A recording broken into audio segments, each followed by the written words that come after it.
A new moon in Scorpio launches a whole new boundary plan. The only issue is people in your life may not like it. All that and more with Namaste Today Live.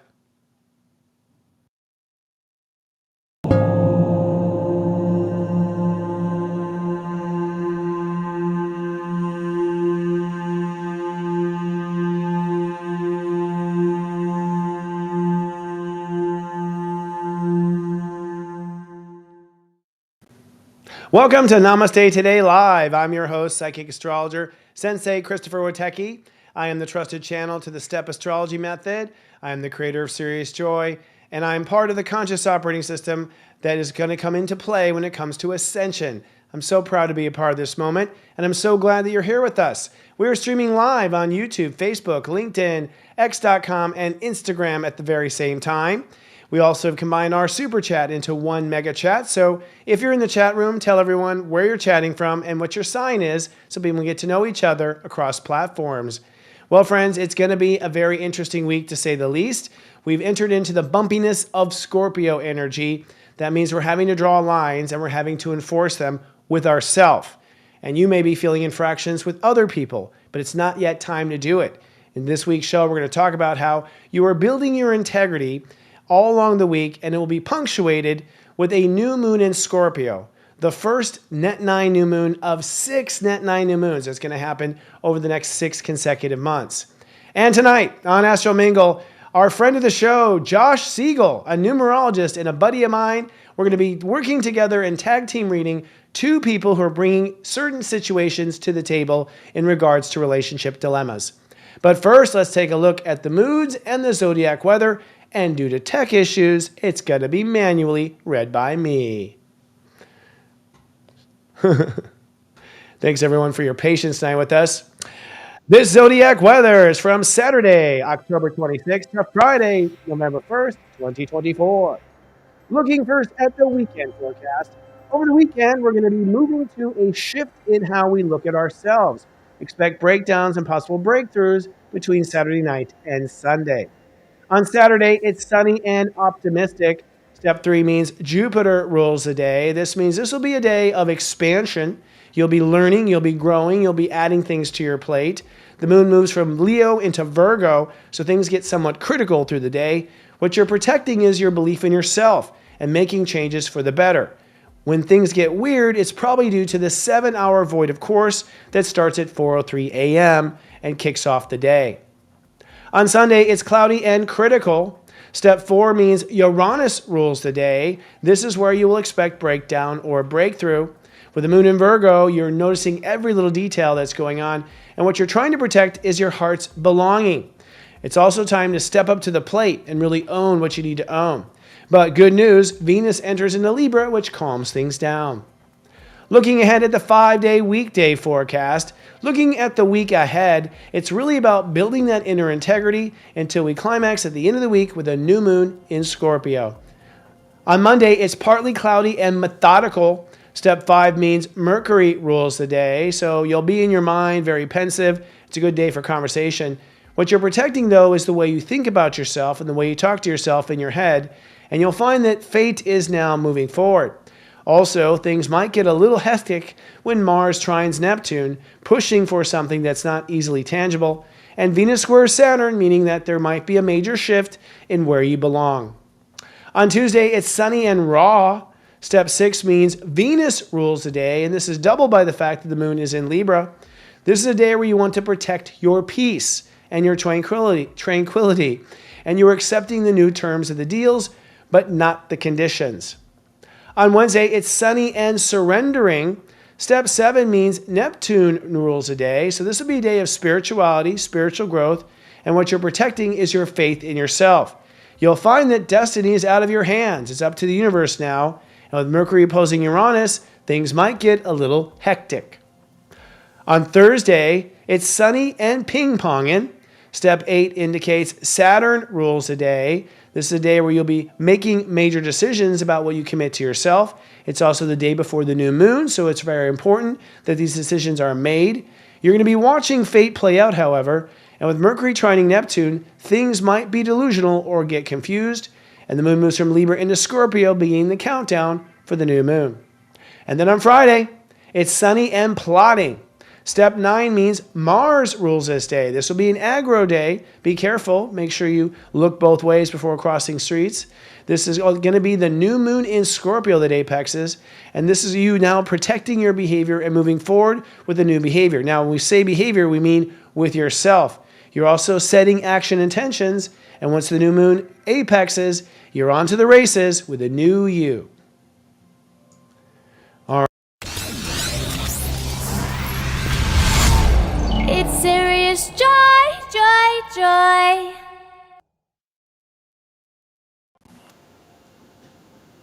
If you're watching on YouTube, please be kind and do subscribe to our YouTube channel, Serious Joy TV. Hit the bell button so you're notified. And if you don't mind, please like this video right now so the YouTube algorithm will suggest us to other astrology fans. This week, Namaste Today Live is sponsored by Pluto's Last Stand, which is part of SenseiChristopher.com. I am sponsoring this week's show. I'm doing a webinar next Saturday, November 2nd. And this webinar is really a workshop for you to bring your astrological chart to class. And I'm going to give you some algorithms using the step system to calculate the way you need to protect yourself in life. And then as a class, we'll work at how you apply that to the final weeks of Pluto in Scorpio. Pluto in Capricorn at 29 degrees during the Scorpio season, basically. So if you're not clear on boundaries, if you're not clear on what your chart needs to draw boundaries and why, you'll learn everything you need to know about boundaries. Everything in this 1-2-hour webinar. You can get tickets right now at SenseiChristopher.com. So without further ado, let's look at the planets and transits.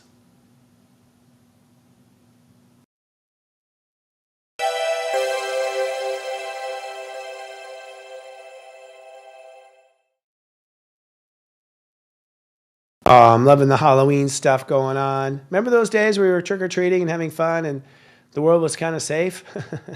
Now it's trunk-or-treating. My son did trunk-or-treating, which is basically a bunch of cars all get up in a circle and the kids just go around trunks.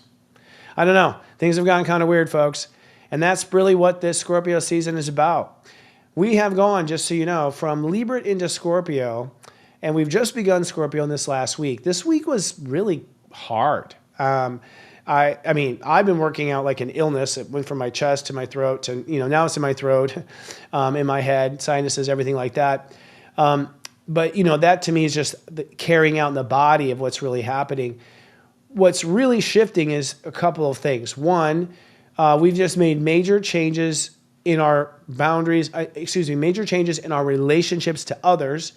And that was the end of Libra. And I found the end of Libra to be really difficult.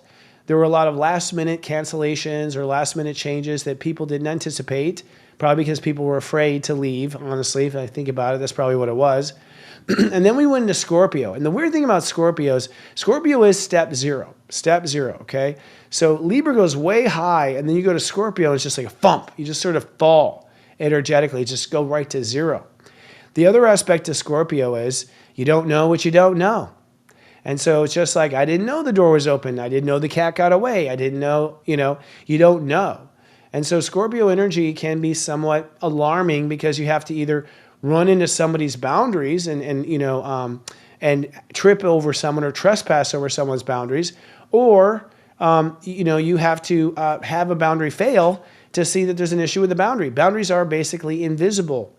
Now, what we're doing in chapter 1 of the Sun in Scorpio is that we're drawing new boundaries with ourselves. This is not always easy to do. The first part of that process is getting a real read on it. One thing about Scorpio, it has the ability to be 100% brutally honest, or it can also be 100% lie. Okay? Scorpio can put up a wall and deny, and Scorpio can open up and give truth. Now, when it's talking about you and your Scorpio energy with yourself, okay, your body doesn't lie to you. Your soul doesn't lie to you. So what you get is 100% of the truth. And this can sometimes be very difficult to take, right? I had to eat crow pie about every day this week. So once the Sun went to Scorpio, just looking at the truth of things and it being undeniable. What we had to look at the truth of was the status of our boundaries in general. So step 0 was just, how well do you draw boundaries? Well, 5 people don't take no for an answer from you, or everything's a mess, you're not on time. Timeliness, by the way, is a boundary issue because space and time are managed by boundaries, right?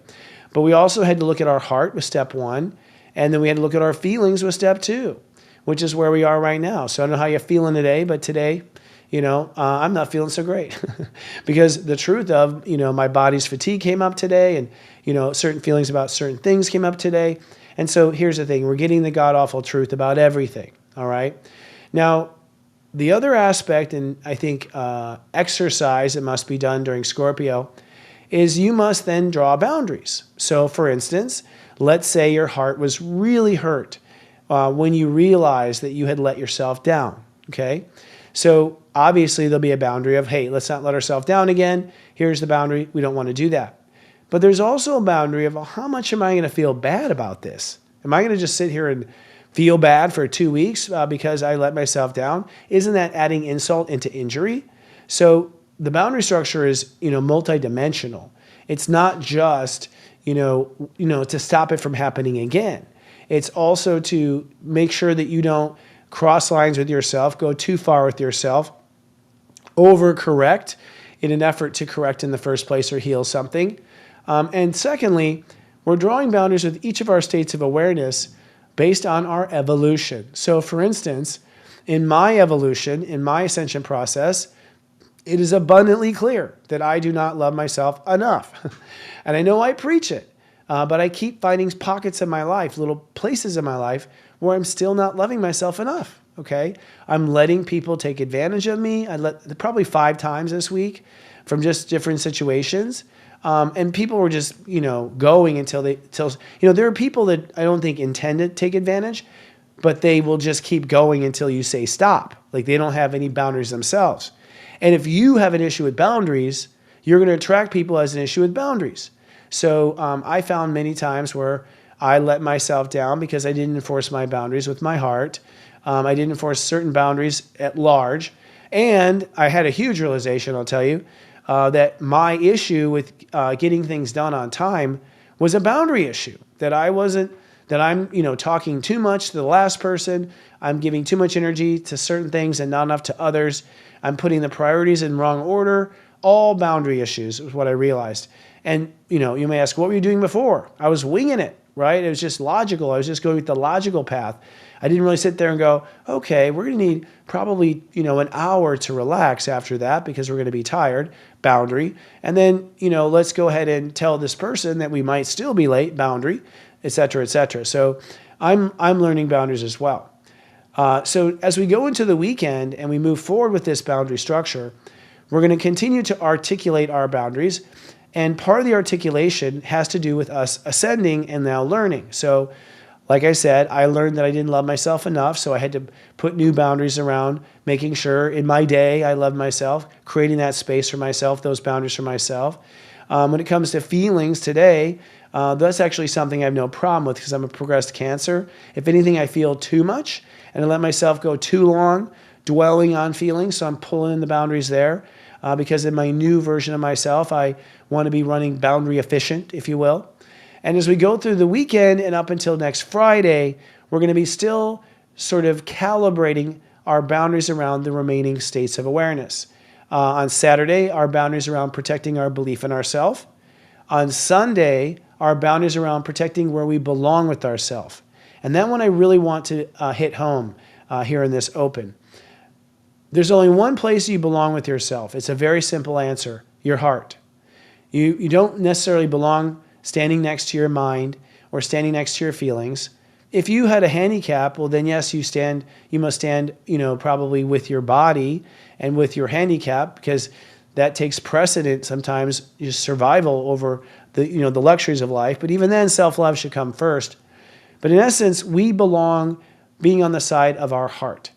And I can't tell you how many examples I unearthed in the last 10 days of clients and people that I advise where there was an example they gave and they were not on the side of their heart. So for instance, someone being late with something and worrying more about, everything else than loving themselves through the process and getting it on time. You're not on the side of your heart. You're on the side of, you're on the side of your boss. You're on the side of other people. You're on the side of your kids. You're not on the side of your heart. Sometimes you're not on the side of your heart because you're on the side of your mind. You're just constantly, you ever have like a good example that just came to mind right now is when people retell a story to someone, and then I said, and then she said, and he said this, on that whole conversation, I never hear people on the side of their heart. I only hear people on the side of their mind. They're just talking about what their mind has recalled, what their mind has to say. Very rarely have I ever heard someone say, now my heart was feeling this way, and then my heart felt that way. So we are Saturday to Sunday, when I'm leading, is a step 4 Scorpio day. This is one of the most difficult step 4s I see in all the Zodiac because ultimately, we have a step 4 every season. But step 4 Scorpio is the hardest because you quite often are really unaware of something. So it's sort of a slap in the face, like, wake up, and sometimes it's just really something, just the god-awful truth hitting in the worst way. So what I'm basically saying is be careful, just be prepared. There's something you may not know about yourself. You might be in denial about not being on a certain side of your heart in a certain area of your life. And it may be, crucial that you learn this, which means you might trip, you might screw something up, you might end up, pissing someone off. But remember, it's about you. Now, as we go into the week now, let's go into the week and go into more detail. And let's just kind of go into our planet, shall we? Keeping things moving timely. By the way, incidentally, we are sorry for the delay tonight. We had some tech issues that we still actually haven't completely figured out, but we had to go on the air. So starting with the sun in Scorpio. The sun in Scorpio is going to go from step 3 to step 9. Step 3 being Saturday tomorrow. So Saturday 3, Sunday 4. And then on Monday it's 5, which is, us learning how to draw boundaries around our mind. That's the biggest one. I think the mind is the biggest offender of boundaries. I know so many people have issues with drawing lines in their mind, meaning, hey, it's not cool that my mind is making me feel bad. It's not cool that my mind is going over the evidence I already know about. It's not cool that my mind will not shut up, right? Or my mind is ignoring these facts and not letting them into the circle of what we need to be thinking about. So Monday might be a bit more difficult. Tuesday, step 6, your boundaries around how you relate to yourself. So for instance, if you say to yourself, okay, I'm going to take myself to the gym every day at 4, and then you don't, okay, that's a bad relationship to yourself. You're not standing up and following through with yourself. Then we'll go to step 7, which will be on Wednesday. 5, 6, 7, which will be on Wednesday. And that's your boundaries around faith. So, do you hear one story on the news and lose all your faith in your life and yourself? Those are poor boundaries around faith. You're not protecting your faith. Thursday, your protection of your decisions, right? So, this is always true with like our parents, right? Our parents are like, you're grounded. And then the kids are like, work on the parents, like, come on, why? And then suddenly the parent drops and goes, okay, I'll go against my decision. The parent didn't have strong boundaries to protect outer influence from those decisions you make for yourself. And then we get on Friday, and Friday is the new moon in Scorpio at step 9. Now, step 9 means it's time to put these boundaries into motion. So if you want some simple guidance, you probably don't have to enforce all the boundaries or get 100% on the test until Friday. The new moon's like, okay, and so it is. We're going to do this. This is what it's going to be. This is the story of what it's going to be like. So the new moon on Friday is really the casting of this as law inside of you and starting the actual process of doing it, all right? And as I mentioned in the cold open, we have 6 consecutive new moons at 9 degrees from this point, from Scorpio. So Scorpio, Sag, Capricorn, Aquarius, and Pisces, and then Aries. So we have 6. That means that we're launching all these new versions of ourselves. This is the aftermath of clearing out our karma. So it's quite fascinating. We are launching ourselves until May of next year, basically until April of next year. And it starts now. And it's so funny. It starts at step 0 Scorpio. Can't write this shift. So the sun this week, as I mentioned, goes through all those degrees. And you want to protect whatever you come to terms with in each one of those days. You want to make sure that nothing's going to get in the way. You're not going to undo it yourself. You're not going to break your own laws, okay? And if your laws are too hard, loosen the belt. You don't have to be hard on yourself to have a boundary. A boundary could just be a chalk line on a sidewalk. It doesn't have to be barbed wire, okay? It's up to you on how intense you get with the boundaries. Mercury, over the course of the week, goes from step 19 to step 28, Scorpio. So while we're drawing boundaries with ourselves, our mind is calculating ahead, okay, where's the boundaries in the future? How is this going to affect my future? What kind of future do I want to have as a result of these boundaries with myself? So a lot of boundary setting in Scorpio. My opposite sign, so I don't always love it. And that's why I'm not doing too well at it. It's one of the things I'm still trying to learn. Now, moving on to Sagittarius. Sagittarius is, of course, the next sign that we have. Venus is in Sagittarius. And so as we are changing these boundaries, Venus goes from 10 to 17 degrees Sag.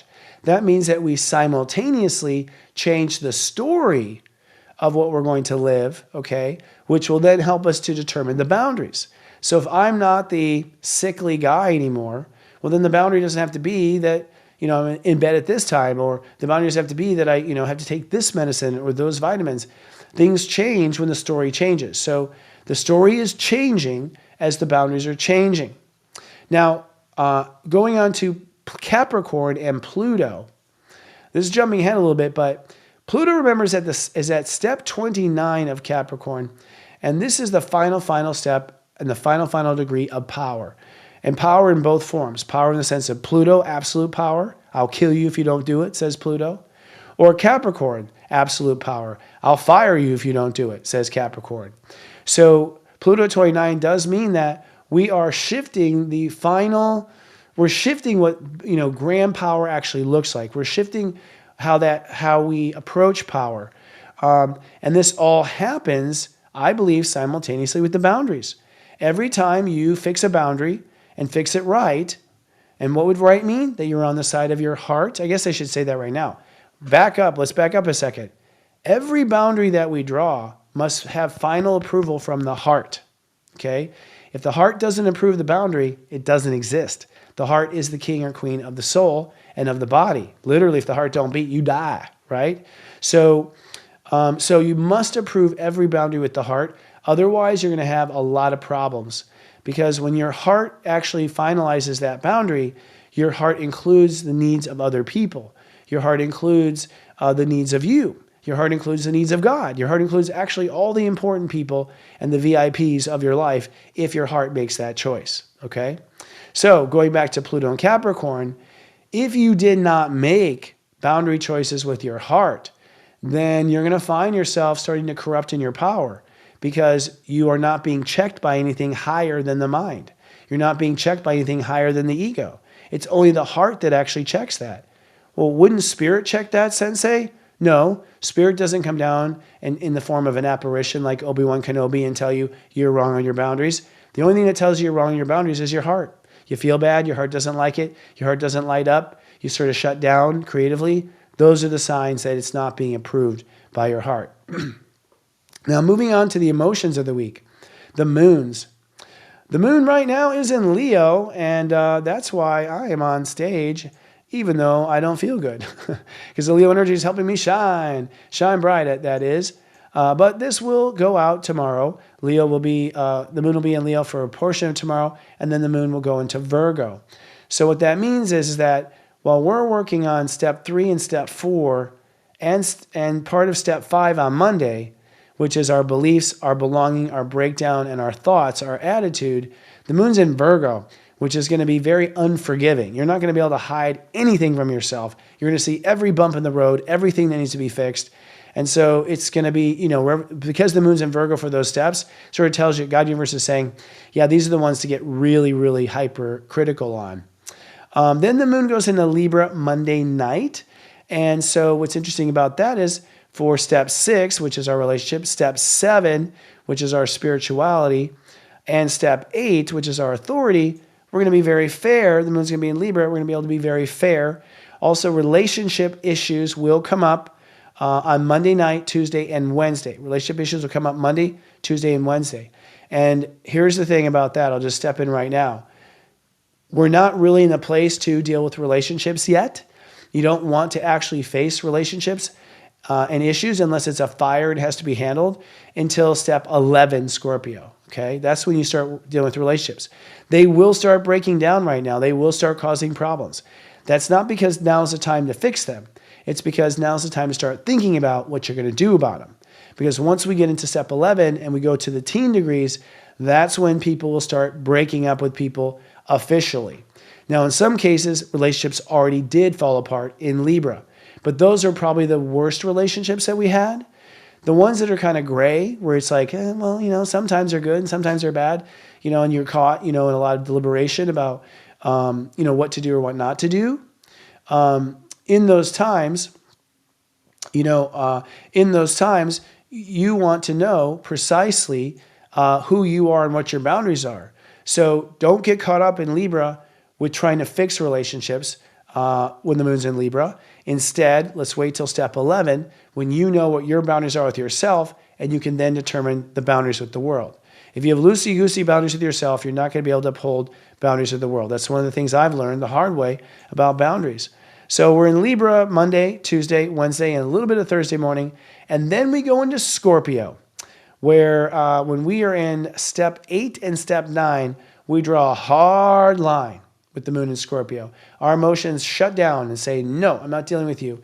And so, what could happen is I've just advised you to not deal with relationships during this week, but everyone else will who doesn't watch the show, right? So if you're not part of Serious Joy, if you don't know that it's a bad investment right now of your time, you could have a lot of your relationships who have problems wanting to bring this stuff up with you.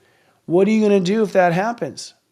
I think what you have to do is draw a boundary and say, no, I'm not dealing with this till step 11. I will talk to you about it. Yes, I will negotiate. We will come to terms, but it's not going to be now. So you have to fortify and make sure you protect yourself. Don't let outer distractions pull you down. Now, then we talk about Cancer. Mars in Cancer goes from step 26 to step 29. This is ultimately the launching of an emotional security. So that emotional security could be that you're buying, Bitcoin, or you're getting gold, or that you're selling off things so you have cash. Or emotional security could be that you're moving into a new house. You're getting rid of that bad roommate who is disrupting things, whatever the case is. But because we're launching a new emotional security, we're actually going to be insecure while we're launching the security. That's the paradox of emotion.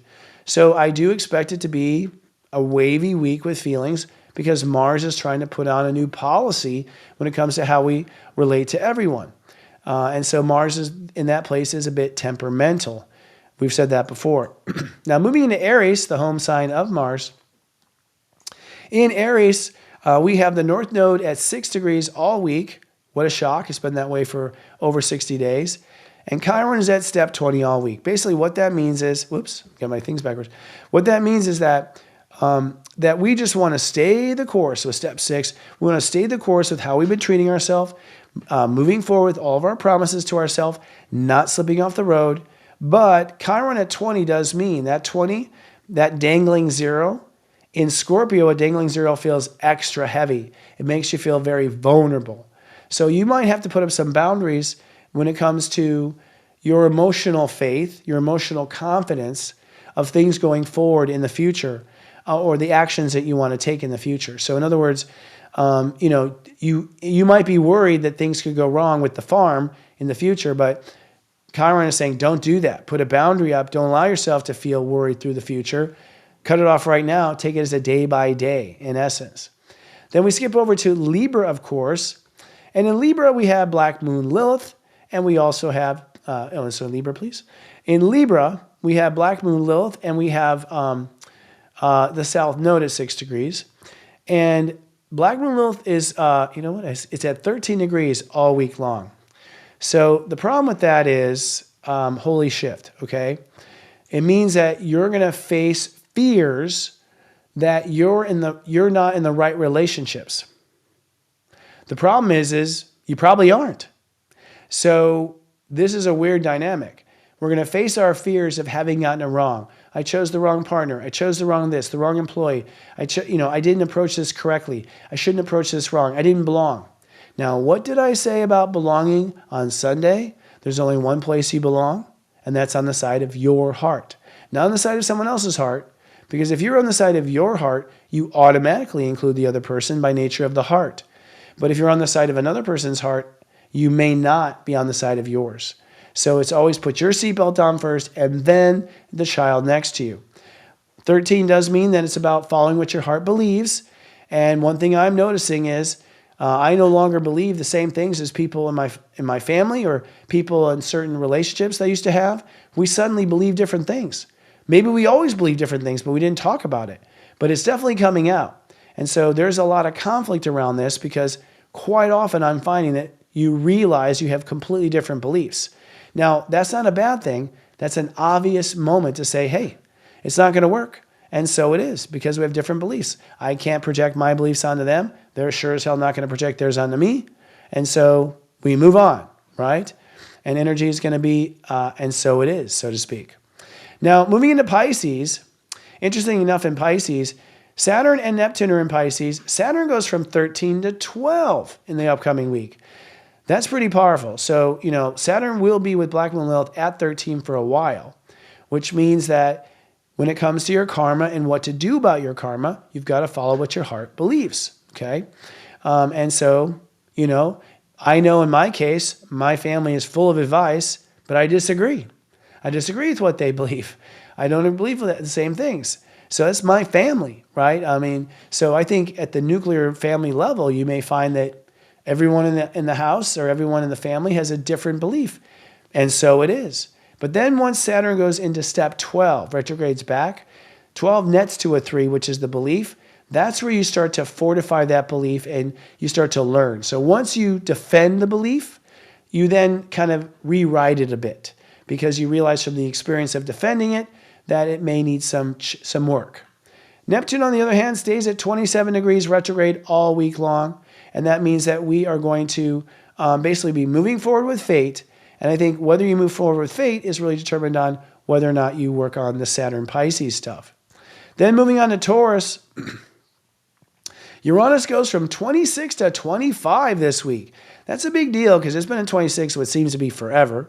26 is our commitment to innovation, right? Or commitment to basically bringing things down, decomposing things, changing them. But then once Uranus goes to 25, it means that fate does take over. So this has to do with our manifestation of a big project, which I call the Golden Egg Project, for instance, is what I usually use. But Uranus at 25 means that it's now out of your hands. So once it goes out of 26 to 25, you no longer have the ability to change it. You basically are going to be the consequence of your fate or the consequence of law and cause and effect. 26 was the cause, 25 will be the effect. So you sort of lose control. Make those decisions now at the beginning of the week before it actually changes.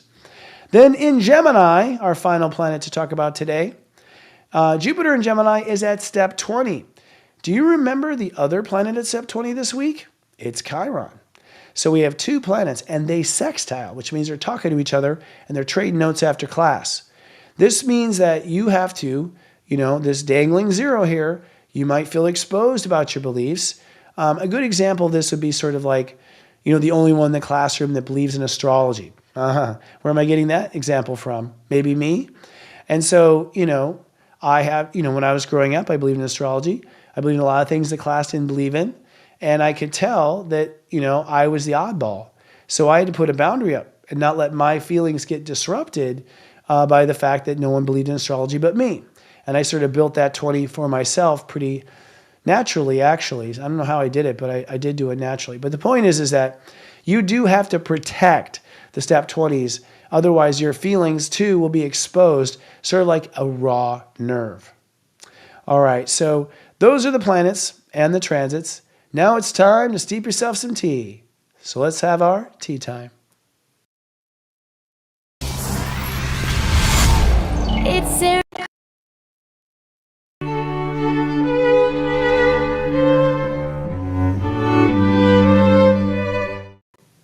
Hello, friends. Welcome to our Tea Time horoscopes, soon to be called the Soul horoscopes in the future, in our rebranding of Namaste Today, which is going pretty well, by the way. We're getting a lot of stuff, but we're not going to release anything just yet. We're going to be a complete makeover, and you're going to see it all in one shot, so it could take a while. This week, I want to talk about basically three things that I think are important for your horoscope.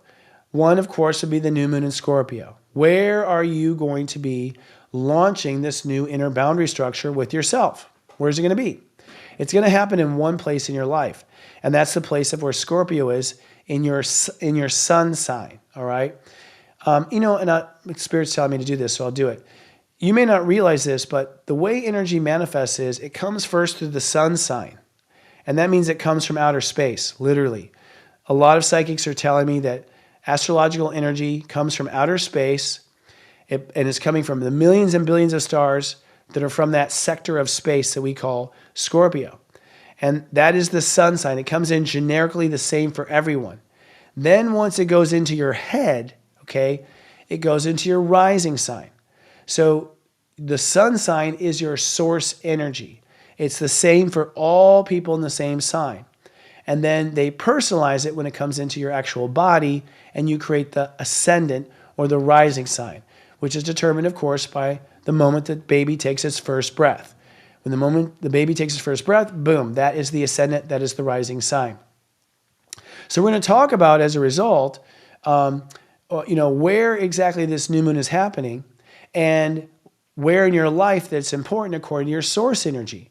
And you want to take care of what I say first before you do your personalization. That's what I'm saying. Now, we'll also talk about this week the Earth and Taurus.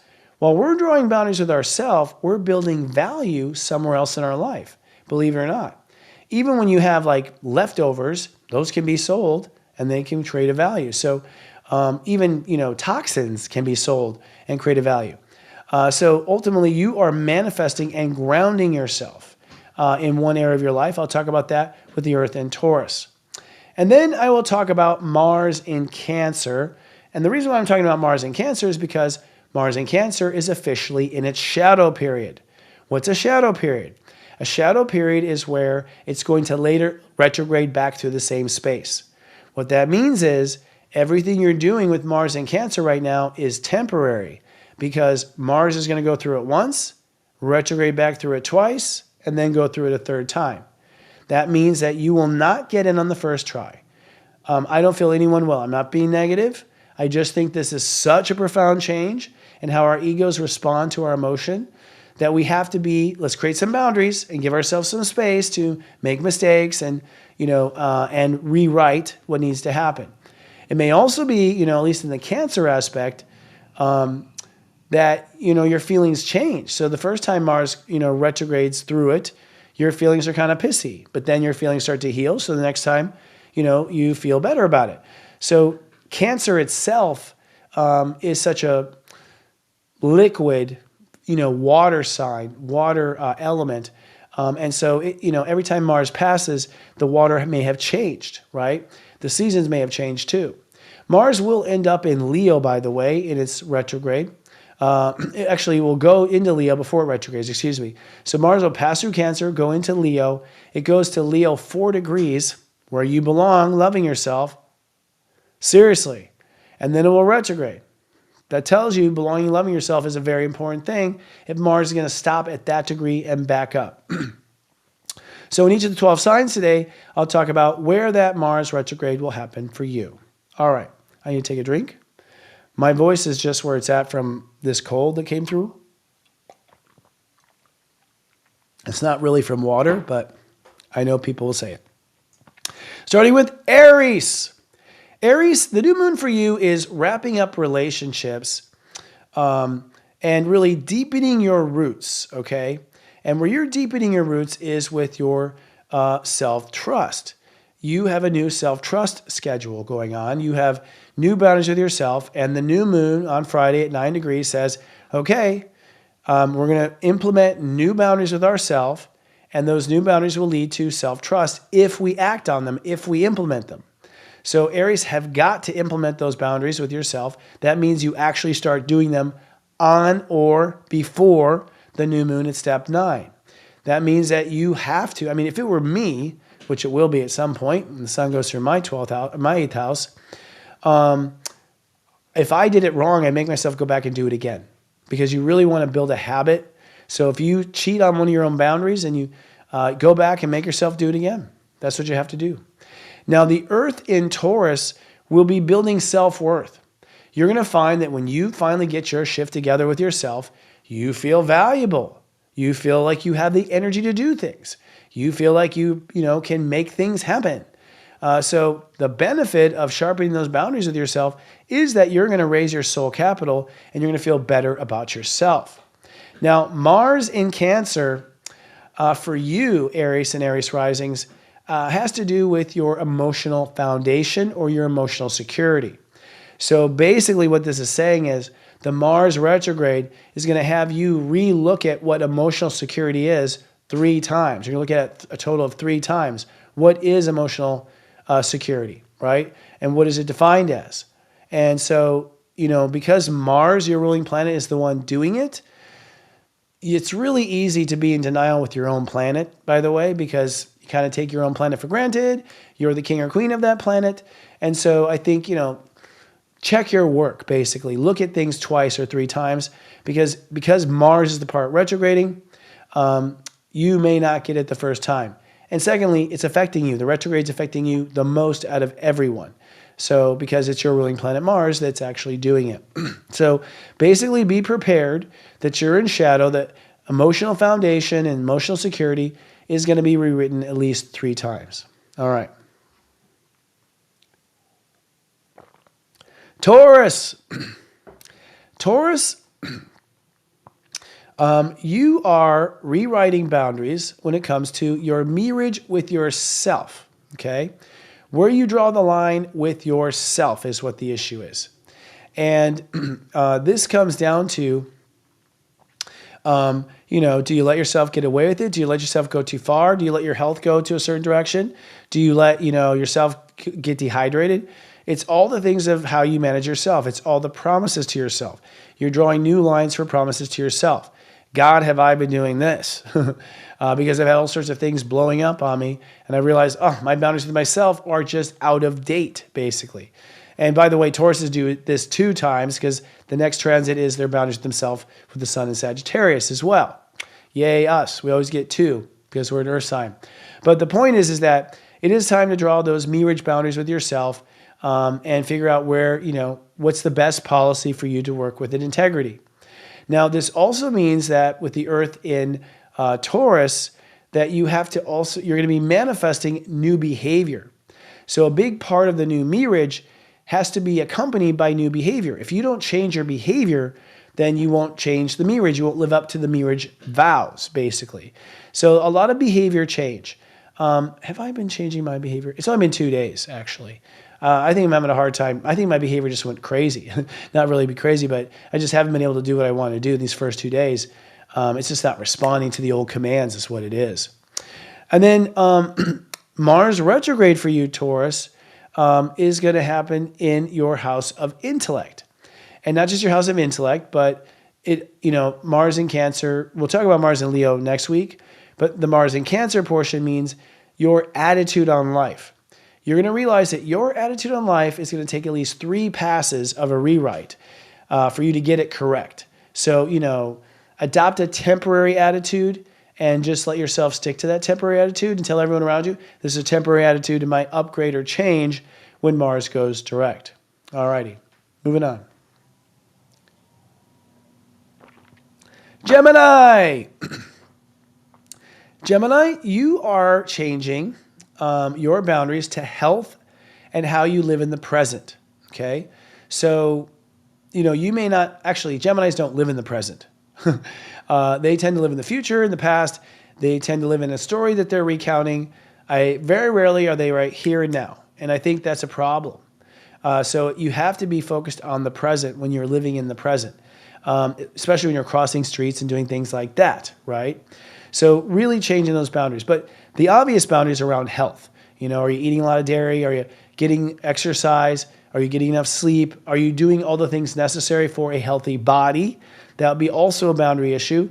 And yes, I will say that Geminis are susceptible to illness and injury right now, because that would be the worst case scenario to show you how off you were with your boundaries. So if something goes kaput, I mean, that's a word, then it's probably because you had poor boundaries there to begin with. Now, the Earth in Taurus, while you're working on those boundaries in the 6th house, is you manifesting new faith. As you live in the moment in a new way, you start to have greater faith in your life. So it's a very powerful transformation, because Geminis need faith. They need faith because their mind overthinks things, and their mind tends to break things apart, like fix it till it's broke, with all the ideas and looking at all the ways of looking at it. So faith would help you just to know it's going to be okay, even though your mind doesn't know what to say. All right. Now, Mars in Cancer for you will be that you're going to look at and re-examine 3 times what abundance is to you, what causes abundance or doesn't cause abundance, right?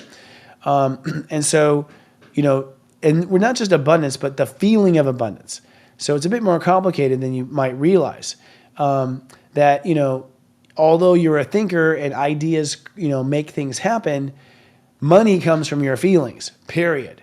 So if you feel poorly, you're going to be poor. It's just that simple. And so the Mars retrograde, I think, is helping Geminis really come to realize how that works and understand that soul economy.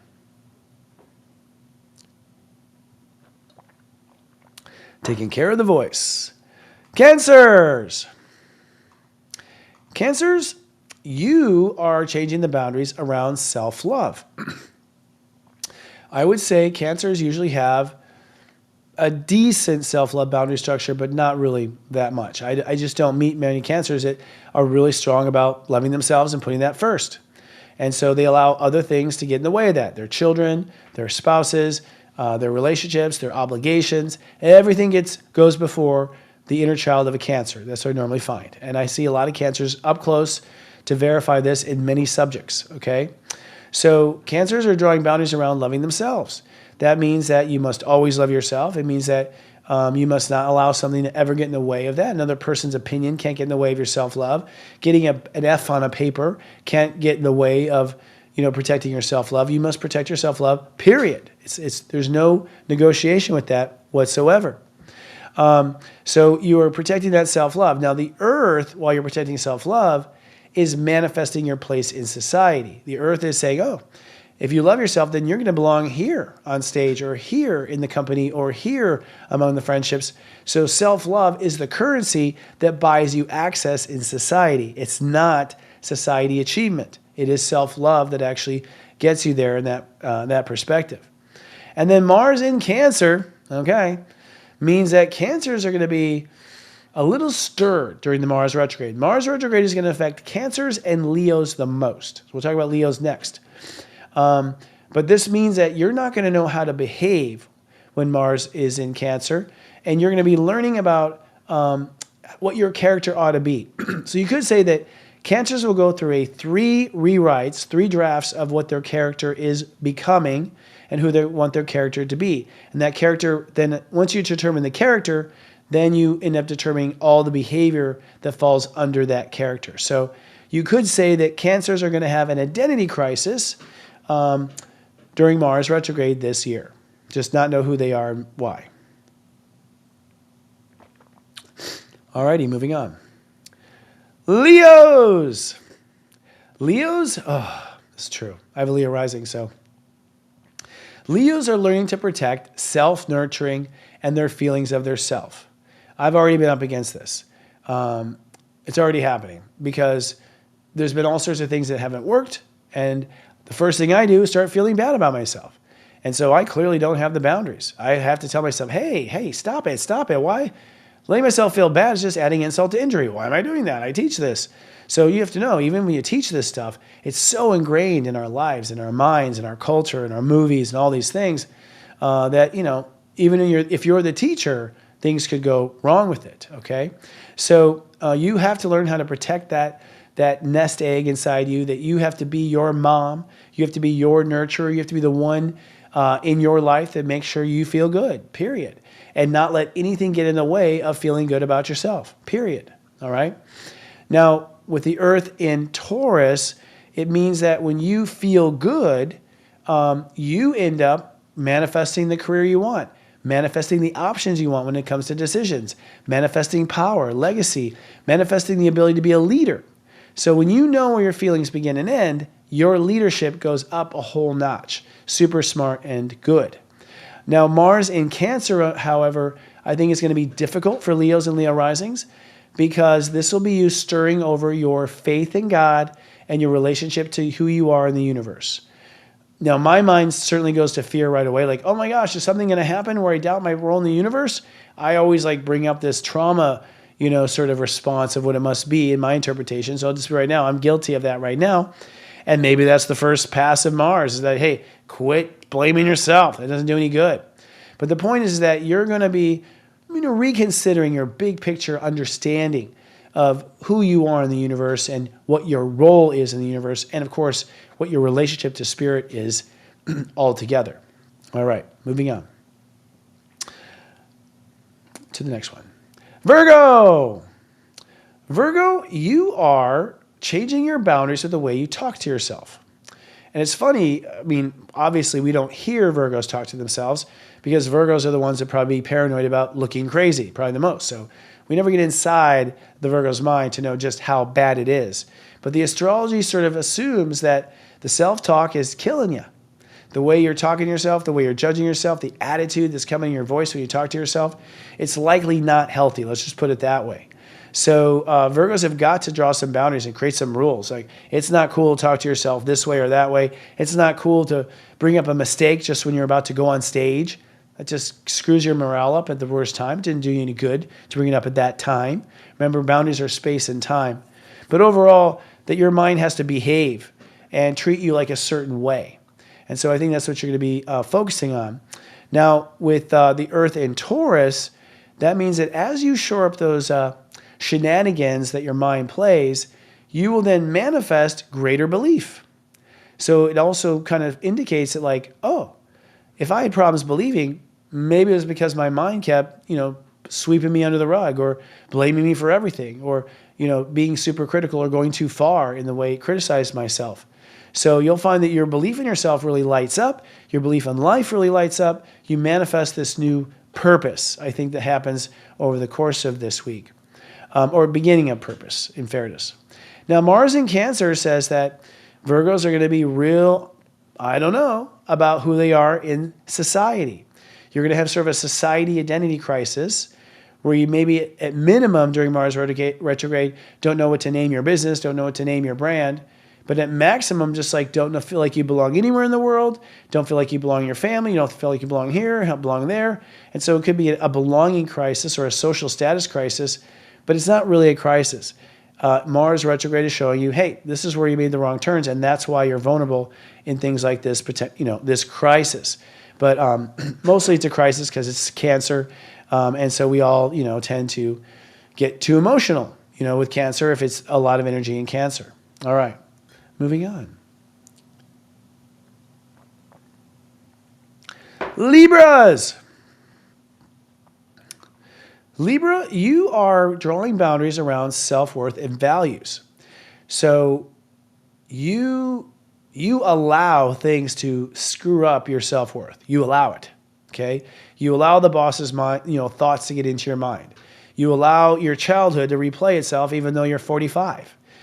You allow outer world things such as, oh, I don't have a car yet, I haven't bought a house, material outer things to affect your self-worth and allow that to destroy your soul credit rating. So you have to create some boundaries to protect your soul credit rating, that you determine what you're worth and you don't budge. You don't let anything get in the way of that bank vault, all right? So that's what the new moon is about, that you are launching these self-worth values and you're building self-worth values. The Earth in Taurus says that as you're building these values, you're also manifesting self-trust. You're manifesting personal boundaries. You're manifesting lines and rules and things like that. And it may be that you were missing the lines and rules, and that's why you're having financial issues or self-worth issues, because on the other side, you weren't really managing the boundaries, right? So that's what you'll be manifesting now. Mars in Cancer means that during the Mars retrograde, you're going to be super confused about who you're supposed to be in the world and what you're supposed to do when you grow up.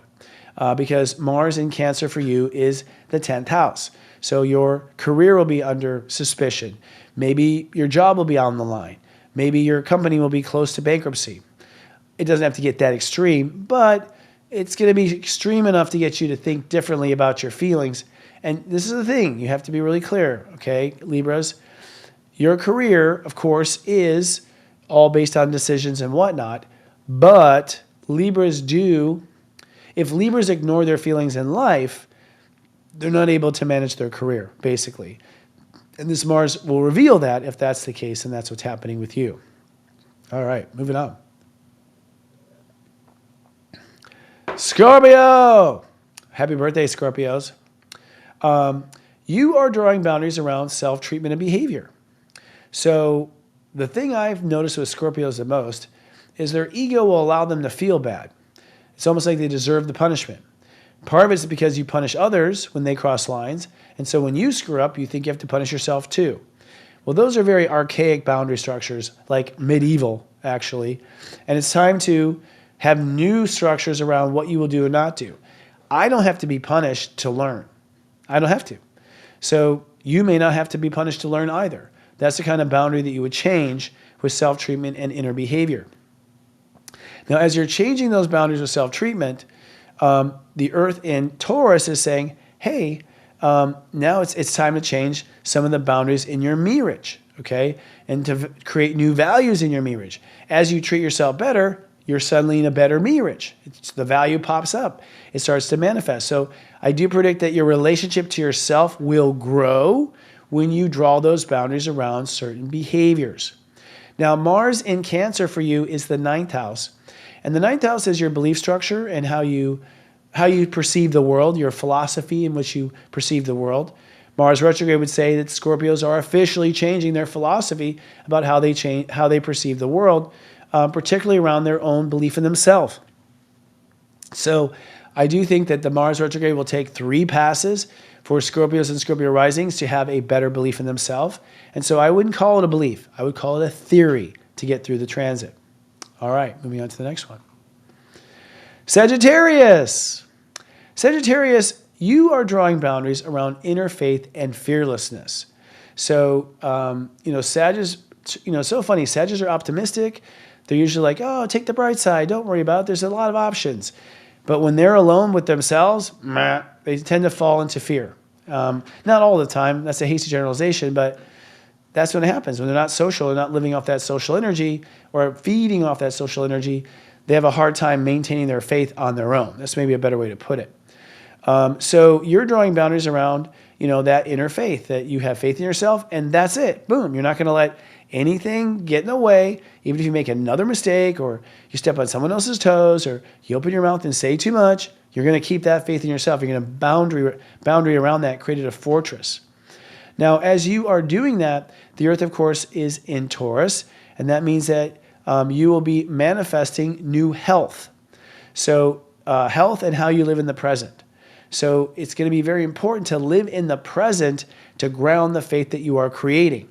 And so the Earth will be helping you to do that, and maybe a little tough on you. There'll be no exceptions. It has to be done.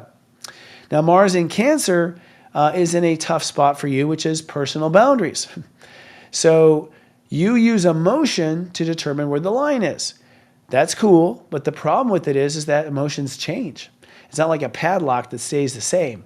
Emotions change. So if you base the boundary on whenever time I feel bad, and then you heal yourself and no longer feel bad, suddenly there's no boundary, right?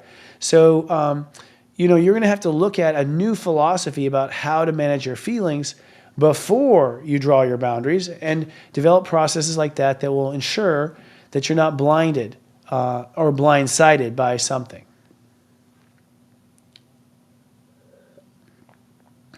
Capricorns. Capricorns are changing the boundaries around belonging in society. I would say like the biggest example of Capricorns, and I know I kind of maybe makes Capricorns sound like monopolistic, sort of, totalitarian kind of energies. But the truth is the only reason why we had dictators and totalitarians was because of the rules of Capricorn at the time. If Capricorn had made that not cool, that you can't get away with that, then there wouldn't be those people because Capricorns make the rules, right? So the boundaries for you has to do with, where you feel you belong in society. And I think the old way of belonging in society was based on opportunism, based on money, based on power, based on influence, based on all those issues, right? I think now the boundaries of where you belong in society are going to be based on your heart, what your heart wants, at least the evolved ones, the ones who've passed the test. Now, the Earth in Taurus says that as you're drawing boundaries with who you are in society, you are then manifesting self-love. That now that you finally got the world out of your hair and you know where you belong in the world, now your heart can come out to play. It doesn't have to deal with all these politics and these issues that were coming streaming in because you weren't clear on where you belonged in society and where you didn't. I do think a lot of Capricorns are changing their what's the word I'm looking for? Marketplace, where they're going to do business. So Mars in Cancer for Capricorns is going to be a lot of change in long-term relationships. Capricorns are a little bit behind from what I've noticed when it comes to, and Capricorn risings, when it comes to how they deal with their feelings in a relationship. Once they're in a relationship, they're not quite sure how to separate their feelings from their partners or their feelings from their relationships.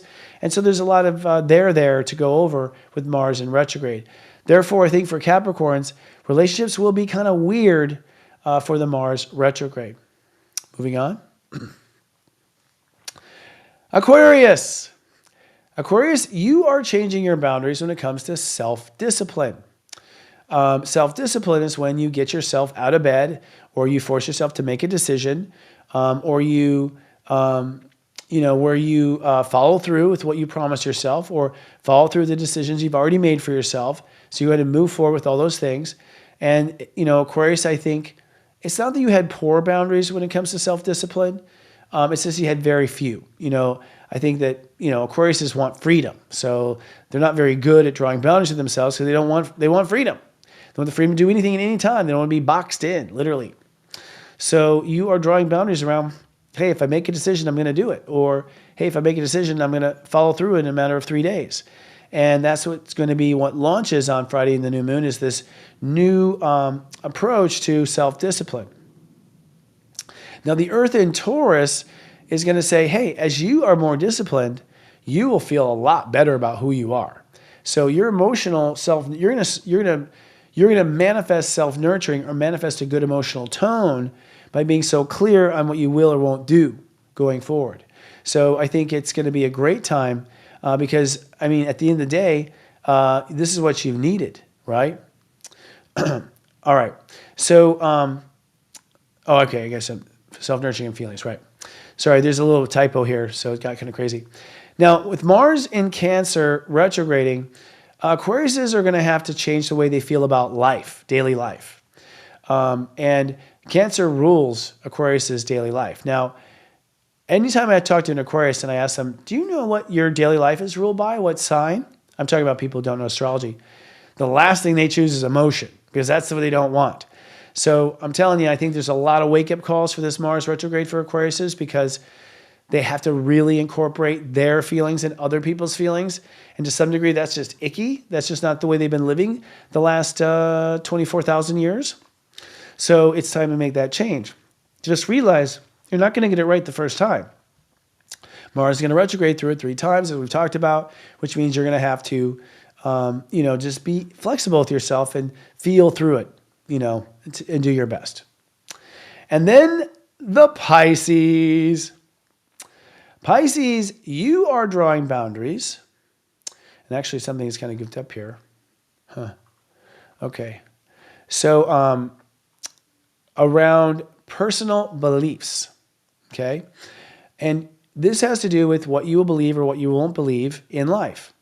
And if you believe in yourself or don't believe in yourself. Do you believe in yourself? Why? And I think what's happened is that Pisces have allowed other things to knock them out of belief in themselves, like failures, mistakes, divorces, repeating karma over and over and over again and never learning it. That makes Pisces start to wear on their beliefs in themselves, and they let these things get in the way of their core belief. Now, I, for instance, believe that I can do a good job in astrology, period. I believe that. If I make a bunch of mistakes in astrology, I don't stop believing that I'm good at it, but Pisces have. So it's time to draw the boundaries and make sure that your belief in yourself sticks with your belief in yourself, period, okay? And there's no change whatsoever. Now, as you are drawing and fortifying those beliefs in yourself, the Earth in Taurus, okay, is saying it's time to manifest a new attitude and new dialogue with yourself. The way you think of yourself, the way you talk to yourself, the way you dialogue with yourself, this all has to change, okay? Because your belief has changed. So your thoughts and words must be different. Remember, belief comes first, step 3, and then thoughts, step 5. So change the beliefs and you change the thoughts. Change the thoughts, you may or may not change the beliefs. Now with Mars in Cancer, Pisces, this will be a little difficult. This is around your personal dreams. So you're very emotional when it comes to love, creativity, personal dreams. You know, when Pisces create, for instance, they're quite often really emotionally worried that it's going to be stolen or not make money, all kinds of worry. That's Cancer in the 5th house. Excuse me. Another energy change here. So you're going to have to go over a few times how you feel about the love of your life, how you feel about your children, how you feel about your creative projects.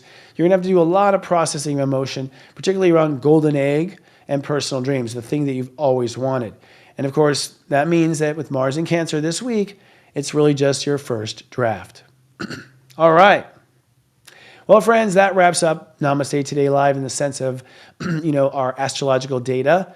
I don't know how much of a break we're going to get. I sure hope we get one. Adam will figure something out. But when we come back, we'll have Astro Mingle, and we'll have our guest, numerologist Josh Siegel. Keep streaming, and we'll have Josh here in the studio talking about numbers and relationships. Here's from Saturday, October 26th to Friday, November 1st, 2024. Looking ahead at the weekend forecast, the weekend may be a little bumpy. You'll be believing in where boundaries need to be drawn, but you may have a wake-up call on Sunday. Let's drill down. On Saturday, it's sunny and optimistic. Step 3 means Jupiter rules the day. It's a day of learning, and you are protecting what you believe in. You're also making changes for the better. And a 7-hour void of course of the moon may make things a little complicated as the moon moves from Leo into Virgo. On Sunday, it's cloudy and critical. Step 4 means Uranus rules the day. Expect breakdowns and breakthroughs about where you draw the line with yourself. You are protecting your longing, and it's now time to step up to the plate. Vesta will enter into Libra, meaning it's now time to make relationships sacred, and the moon in Virgo makes things all too real. Moving ahead to the 5-day weekday forecast, as we look at the head of the week, you're going to determine where your boundaries are with yourself, and on Friday, a new moon will launch that new system. On Monday, it's partly cloudy and methodical. Step 5 means Mercury rules the day. This is a day to protect your thinking, and you're executing your fate forward. On the same day, Mars trines Neptune, tying up your fate and actions, and Venus squares Saturn, which means it's time to turn a corner with what you belong to. On Tuesday, it's sunny and raw. Step 6 means Venus rules the day. It's therefore a creative resting and receiving day. This is a day to protect your peace.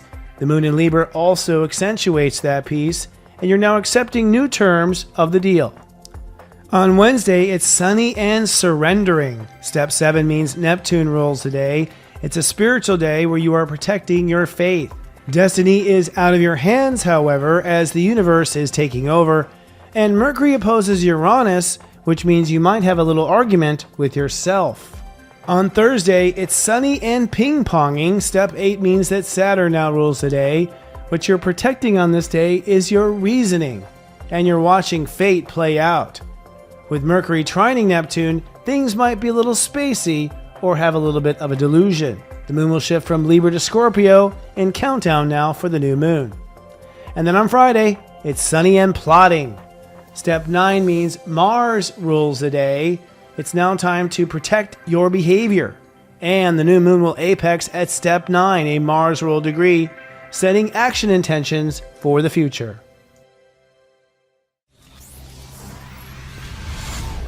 It's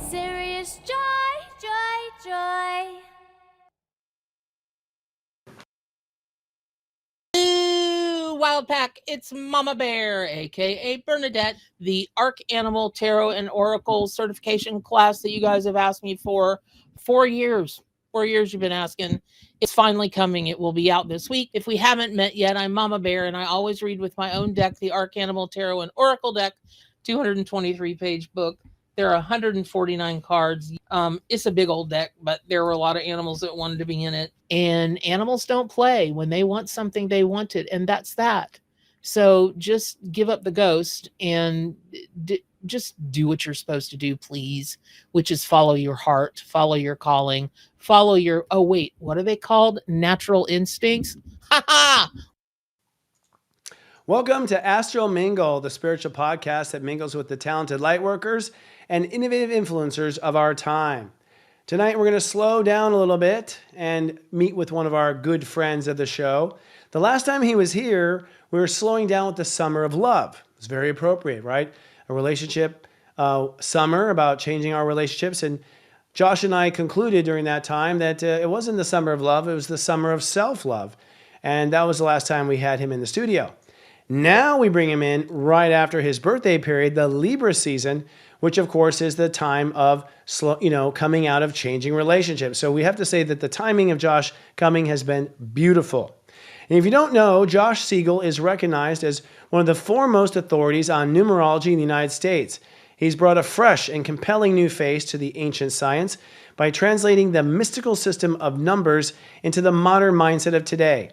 By employing his highly advanced system of calculations, Josh is able to quickly identify core issues, give instant clarity to questions, interpret the meaning of seemingly random events, and empower you to change counterproductive patterns in order to welcome in your life happiness and prosperity.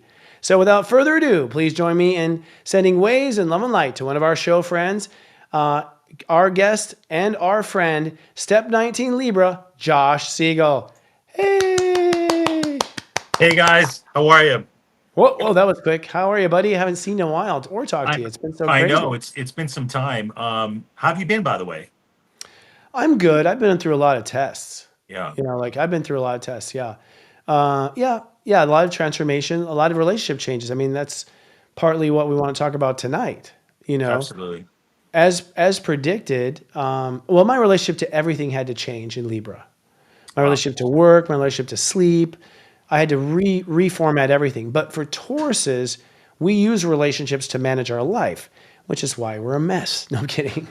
But that's why, realizing that things are way out of balance. I mean, that's really the way to put it. Like after a crazy year of Unite the Light and doing all this stuff, by the time I got to Libra, I slipped on a banana peel. Like it was just, whoa, couldn't keep up. But it was educational and good. How was Libra for you? Well, as you know, my famous accident where I fractured my ankle. By the way, I don't recommend fracturing your ankle. It's not that fun. I was considering it. Really? Shit. Okay. Yeah, it's not what you think it is. So that I've never broken anything, never fractured anything. It was gnarly. I mean, your whole life changes. You're not the same person anymore. Suddenly, just getting from here. I mean, at the beginning, the first week or two, just getting around anywhere, with crutches. Oh yeah. It's, and then, you can't just do what you want to do. And you're icing it and your whole life just, going, let's say someone's invited you out to dinner. Well, I'm not really feeling like it. Right. But then there's all this deep emotional stuff that comes through also when you have an injury. Right. You're spending more time alone. You're spending more time with yourself, looking at your life.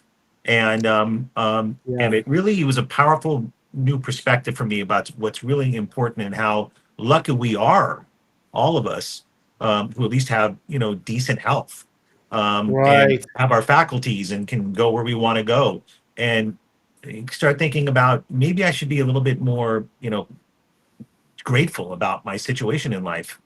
So it's had a pretty deep impact on me. Yeah, I broke a foot. Wow. I'm not sure exactly when in context to you, it was before. Had the same realization, like, Jesus, I took for granted going to the bathroom, just so many things that interrupt your life and really give you in that same place, not to mention constant pain and wearing a boot and all that stuff. It's not fun. So it sounds like God taught us some lessons. Hey, we're still around. We're all okay. life Right. is going on, and what doesn't kill you makes you stronger, right? Allegedly. No, I'm strong. I can lift the building now. Now, let me ask you this. You Yeah, had a lot of observation time, I right? have. Uh, you know, I had predicted the last time we talked. We were, I think it was Summer of Love. We were talking. We Yeah, said it was Summer of Self Love, and we said, we're gonna, we realized that we were loving ourselves. We didn't fall in love with people like we thought we yeah, would. I mean, society, but you and I are also thinking that probably. yeah. And I had predicted that Libra was going to be a hell of a season, even back then, because people were on different paths as to whether or not they were, choosing to face things since childhood, or choosing to, grow up in certain areas, or face their karma, frankly. Right, So in our Libra season, I mean, my prediction was 100% true. We had staff members that left. We had people that were fixtures in our lives, that right, just decided to turn around. I suddenly found myself at an impasse where someone, with people that I always was on the same page with, like always, right. suddenly I found myself not on the same page. And each of us was accusing the other of having changed, right? So, yeah. So there was a lot of change. Nothing horrible, like or tragic. But what did you observe when you were sitting down having lemonade with a boot on? Wow. There's been a lot. There's been a lot. So there were some other minor health issues that I had, nothing too serious, but stuff that I hadn't really taken care of that I needed to Mm. address. So a lot of it was health and bodily, you know, being more body conscious and taking care of myself more and not putting that off, right? Um, Mhm. and uh, Also, when you're alone for that amount of time, I still hung out with friends and everything, but you're still spending more time in the house, right? I started to realize certain things about my life, about what I want, what I don't want, where I'm at, and some things, as you start to do that process, you go, I've been not really been honest about some things with myself, right? Ah, relationship to yourself. Yeah. Now there was also, I don't want to get too much into this, but I did oddly enough meet somebody right before the injury, Huh. and we had a lot of the similar interests, but I'm not sure. I'm still not sure what that is. But it's somebody who definitely kind of has some of my thinking patterns and kind of into the same type of things that I'm into. But Oh, you met someone. well, yeah, but I got to tell you, I'm not sure what it is yet. So we'll find out. We'll find out because during this time frame, I was in this boot, you know, and walking funny and looking like a cripple and all that kind of stuff. It was, what it was. I think, regardless of that situation, I'll tell you what it was. I can actually pinpoint it right now for everyone listening who has some self judgment, like I've suffered from in my life, or self love, self acceptance issues. But think I've spent a lot of time working on that in my life. Is when you show up, in front of someone you haven't even really met before, or you're just getting to know someone, and you're in a cast and you can't really walk well. You really just have to say, hey, this is where I'm at, and you're going to love yourself and acknowledge who you are and all the great qualities you possess, and not put so much time and energy on, oh gosh, I'm looking funny or walking funny. And I think it was a deep lesson for me to say, hey, I'm enough the way I am, where I'm walking funny, or I'm Mm. with a broken this or broken that. And I think it was a powerful lesson for me. And I think anyone who's listening right now kind of will find something at fault with themselves or have self judgment issues. Is that really, you probably care a lot more about that than other people do. The things you find, not right about yourself or not up to par, you probably think that's a much bigger deal than what other people think. And people love you way more than you think for all the wonderful qualities you possess, not these superficial things. And I just wanted to say I think I learned something from that. Hmm. Well, I was the opposite. I felt judged for superficial things. No, that's not true. But I definitely saw the impact I made on other people, and that my lack of self management can create a thunderstorm. Create a great storm, and ultimately that I need to be a little bit more focused on some of the small stuff. Actually, that small stuff what I had called small, ultimately was more important than I was giving it, credit for. So it was interesting. But what you and I both are describing here is one of the aspects of Libra, which is acceptance. Yeah. That's part of Libra, the ability to accept things, take it to heart, really weigh it, go back and forth like a judge and weigh it back and forth. I mean, that's relations with knowledge and relations with truth and justice, right? So that was a big part of this last Libra season too. Now, did you witness other relationships changing outside of you? Yes, I told Angelina Jolie I'm done and to quit texting me. It's too much, and I hope she, handles my boundaries because I can't do this anymore. You know what I mean? Now, Megan Fox, we'll see about that. We can still be friends. No, you know, I'll tell you how well your friends. So I said, looks like you went through kind of a very difficult period, and a lot of your relationships were reevaluated. Issues came up. Looks like there was a difference of perspective on what you thought these relationships were, and that created Right. tension and Right. breakups and things like that. Seems like there was a sort of a reorganization at the company. So you went Yep. through the ringer, you know. Yep. I did. Um, my thing is just dealing with my own health stuff, and also the fact that when you just appreciating your friends, right, and loving your friends more for being there for you, Yeah. in times of a need, and I guess I'm lucky. I can say I'm lucky that I have good friends, but I have to tell you, there are people in my family who I don't speak to, and Right. Whew. that's not in the cards. That's not in the cards. Well, family was the other one. Yeah, My family relationships all blew up. And honestly, I found out who my friends were and weren't. I have some right, amazing friends, and I have some amazing people. I mean, the people I work with are amazing as well. Like, right, it was really, I think, coming to an end of certain storylines with certain people. Certain agreements had come to an end, and both parties had not really paid attention to it, or it was edging that way, and we didn't know what was gonna happen, kind of thing. But I did find out who my friends were, and they stood by my side. And I found out that I have no family. No, I'm kidding. But basically, the family we're on different pages in my family. I mean, that's true with a lot of light workers. They come from the light worker is the black sheep of the family, 100%, and 100%. yeah. Yeah.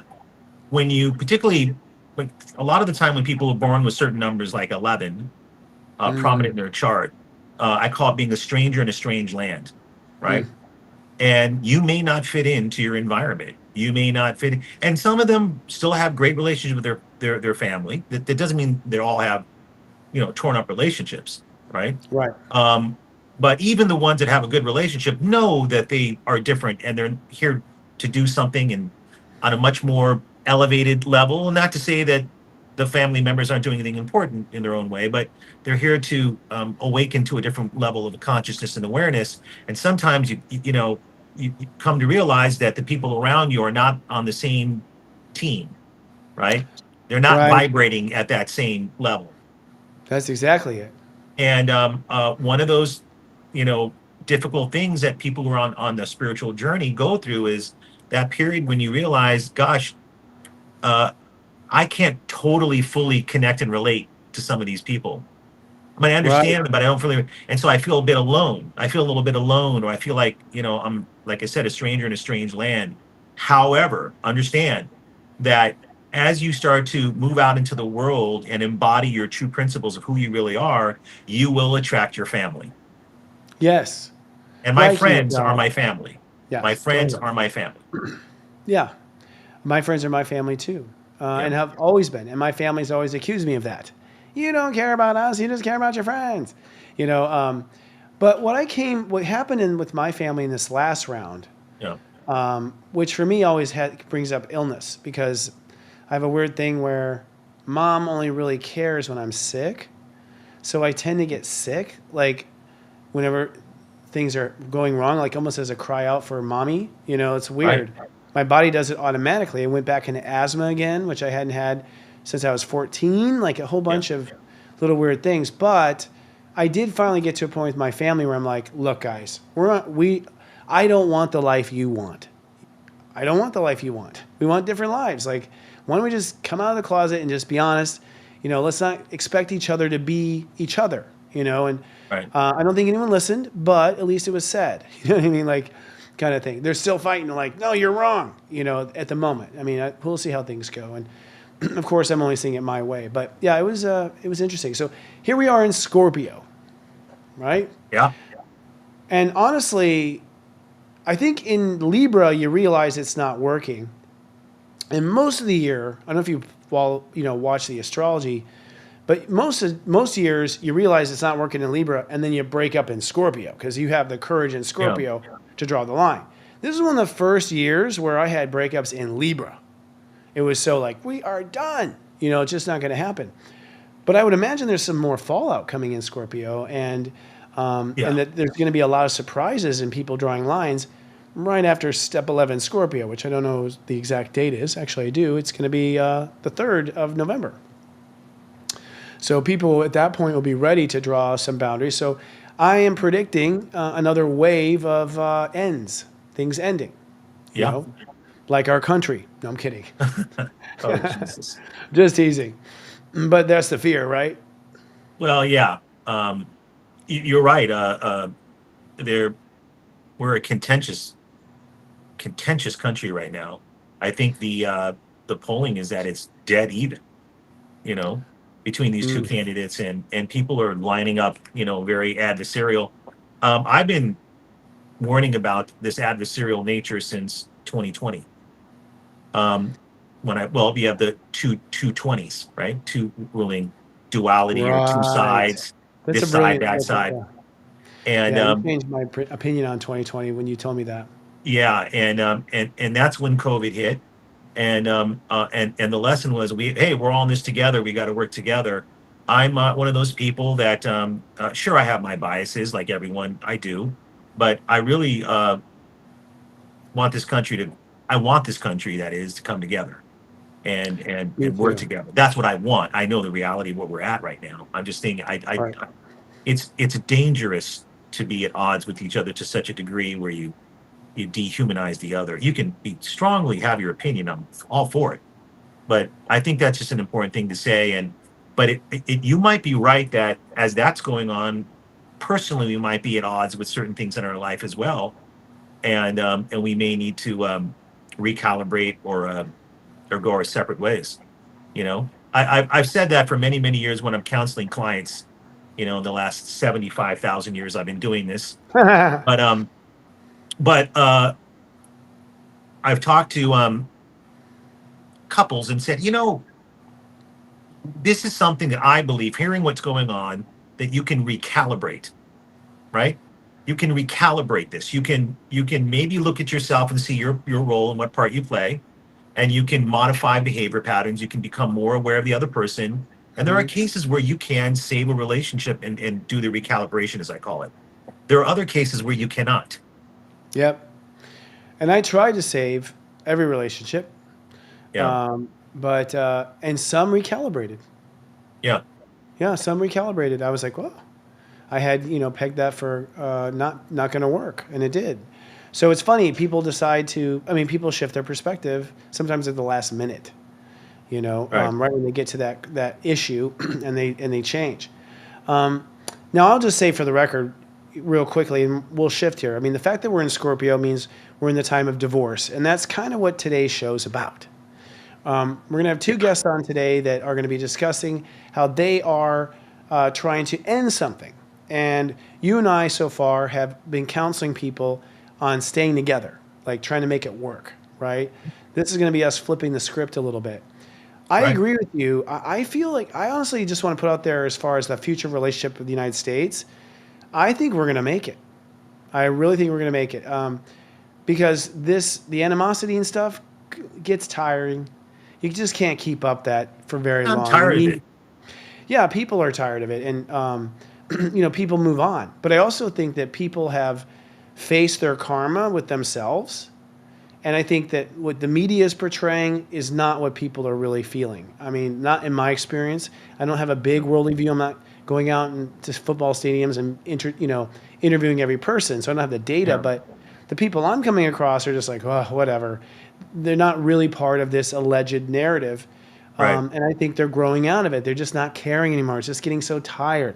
How long Yeah. can we keep saying this stuff? God, human beings want to be entertained enough to where they get sick of it, right? We're such entertainment, fiends. Right. We'll see. It's going to be interesting. We'll have to do a play-by-play and see how things go. But today we have two guests in the studio. Right. And you and I are going to do our tag team efforts to see each of their sides. And I'm going to introduce the first guest here, if Let's do that's it. all right. All right, cool. Here we go. Lily is 31 years old and lives in Northern California. For the past 4 years, she's been living in a tiny house owned by her sister, who is 32, and her brother-in-law. And I think it's a small house. I don't think it's a tiny house in typical. We'll have to ask her. I don't think it was in a tiny house. Lily covers the rent by helping care for her 2.5-year-old niece and her sister's animals, 2 llamas, 10 goats, and some chickens. She works wow. approximately 10 hours a week, I guess, for her sister. Lily has been getting a strong pull to move away. And when she brought it up about 6 months ago, her sister didn't take the news well at all. They haven't talked about it since, and Lily now doesn't feel comfortable expressing herself with her sister. Lily says this living arrangement has been beautiful and difficult. She loves her niece dearly and has a strong bond, but she wants to be able to move and maintain a good relationship with her sister. She has just started her own body care line, and she's very excited about it and feels it's time to find a new living situation, but is feeling stuck. And so she is coming to us for our advice. Now, I haven't looked at the astrology chart yet. I'm going to pull it out of my calendar. Oh. So maybe we bring her on. I guess we bring her on first. Okay, let's bring her on. Let's bring her on. Or not. Hi. Oh, there she is. Hi. Hey, we can hear her. Yeah, we were having some trouble. Yay. Yay. So nice to hear your voice. So grateful to be here. Thank you for having me. Thank you for coming. Did our introduction set up your story properly? Yeah. She didn't hear it? That Is she was frozen? good. Okay. Is there anything you want to add about how you're feeling or, what's going on right now? What's the environment like? I mean, Josh and I were just talking about how Libra is intense and now we're in Scorpio. Has it gotten more intense in the last couple of weeks or the same? It feels like kind of the, I'd say, over the past couple weeks. Yeah, to move has been growing. That desire and that has been growing. Yeah. All right, can you talk closer to your speakerphone because you're cutting in and out a little bit. Like so just maybe like a speak up a foreign little bit tone. louder. Not everyone has a loud, over the top, ridiculous voice like me. That's true. Let's see. Just so we can hear you better. Just turn my volume up. Yeah, so we can hear a little bit better. I mean, And we've had you don't some have to be as sound annoying as me, but speak up a little bit. Sure. So you have been okay, great. So you have been feeling because I'm seeing something here a little bit for this October, this month. I call that the more of a separation kind of energy, and so I was thinking that you're withdrawing more. You're withdrawing this last month more. So maybe mentally, you're detaching. So I see that as sort of the beginning of the of the end, if you will, of the situation. It's sort of the beginning of that process.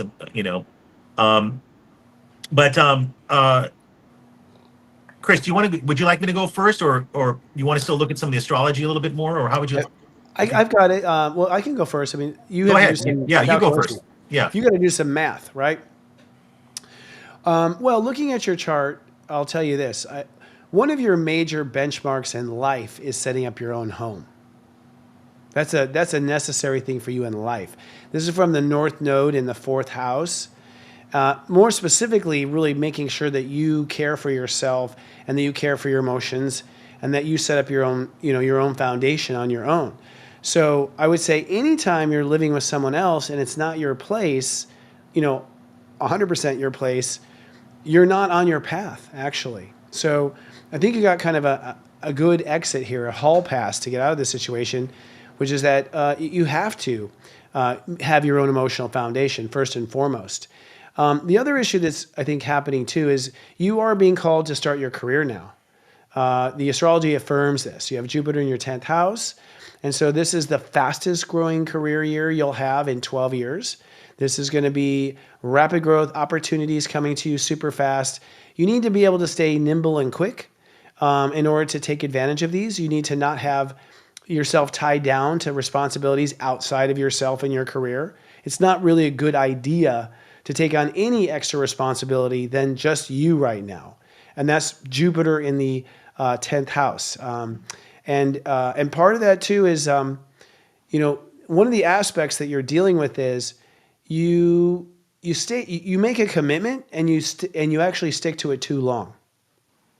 So you have a tendency of overliving commitments, and that's because you actually it's kind of weird about it is because you're here to have a legacy, you're here to have a career and make a name for yourself. You're here to actually have a relationship to society, like be known in society for something and leave your own mark in the world. So part of the reason why you're holding on to commitments too long is because you're so invested in your commitment to your legacy in working. But it's sort of like both hands are holding on to all commitments. And it needs to be a bit higher resolution than that. This commitment, but not this commitment, right? So it's a more dynamic, complex way of looking at commitments, each in their own right. Maybe each type of commitment, like a family commitment, has certain rules, and non-family career has different rules. And you're just applying all the same rules to all commitments, and just like, I never let go, and so it is. So you have to let go of some commitments to be able to put yourself first. And so, strangely enough, you'll have to actually uncommit to then commit to your feelings to then commit back to your career. So it's down up, basically, is what has to happen. This down up situation. Now, from a karma perspective, you are going through relationship karma right now, and so looking at one of the major things that you have with relationships is abandonment. Mm-hmm. You have been abandoned in past life. Yes. Yeah. Whole bunch. And so part of what's holding you back with your situation is you're afraid of doing the worst thing in the world, abandoning your sister, abandoning, the thing that you are personally hurting. So your compassion here's the truth. It's actually you are displacing compassion. You need to have compassion for you, that you've been abandoned, right? But you're actually giving it to your sister and her family instead of giving it to you. Realize there's a wound there.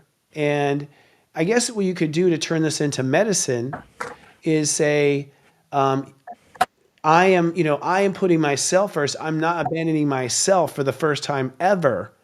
And that is why it's worth it to go ahead and make these choices, because it is a revolution. I'm becoming a better person to myself as a result of taking these actions. They may not be happy, but I'm growing in the right direction. So if you're growing in the right direction, you're doing the right thing for you, right? And the truth is your abandonment was of yourself. Like you might have been abandoned by people and relationships. You want to step in? Yeah. It's also that I do live in this, and I guess what came up was intensifying a little bit my situation. That I'm just in a. Now this is not where I live, but a hot water heater just leaked in my roof.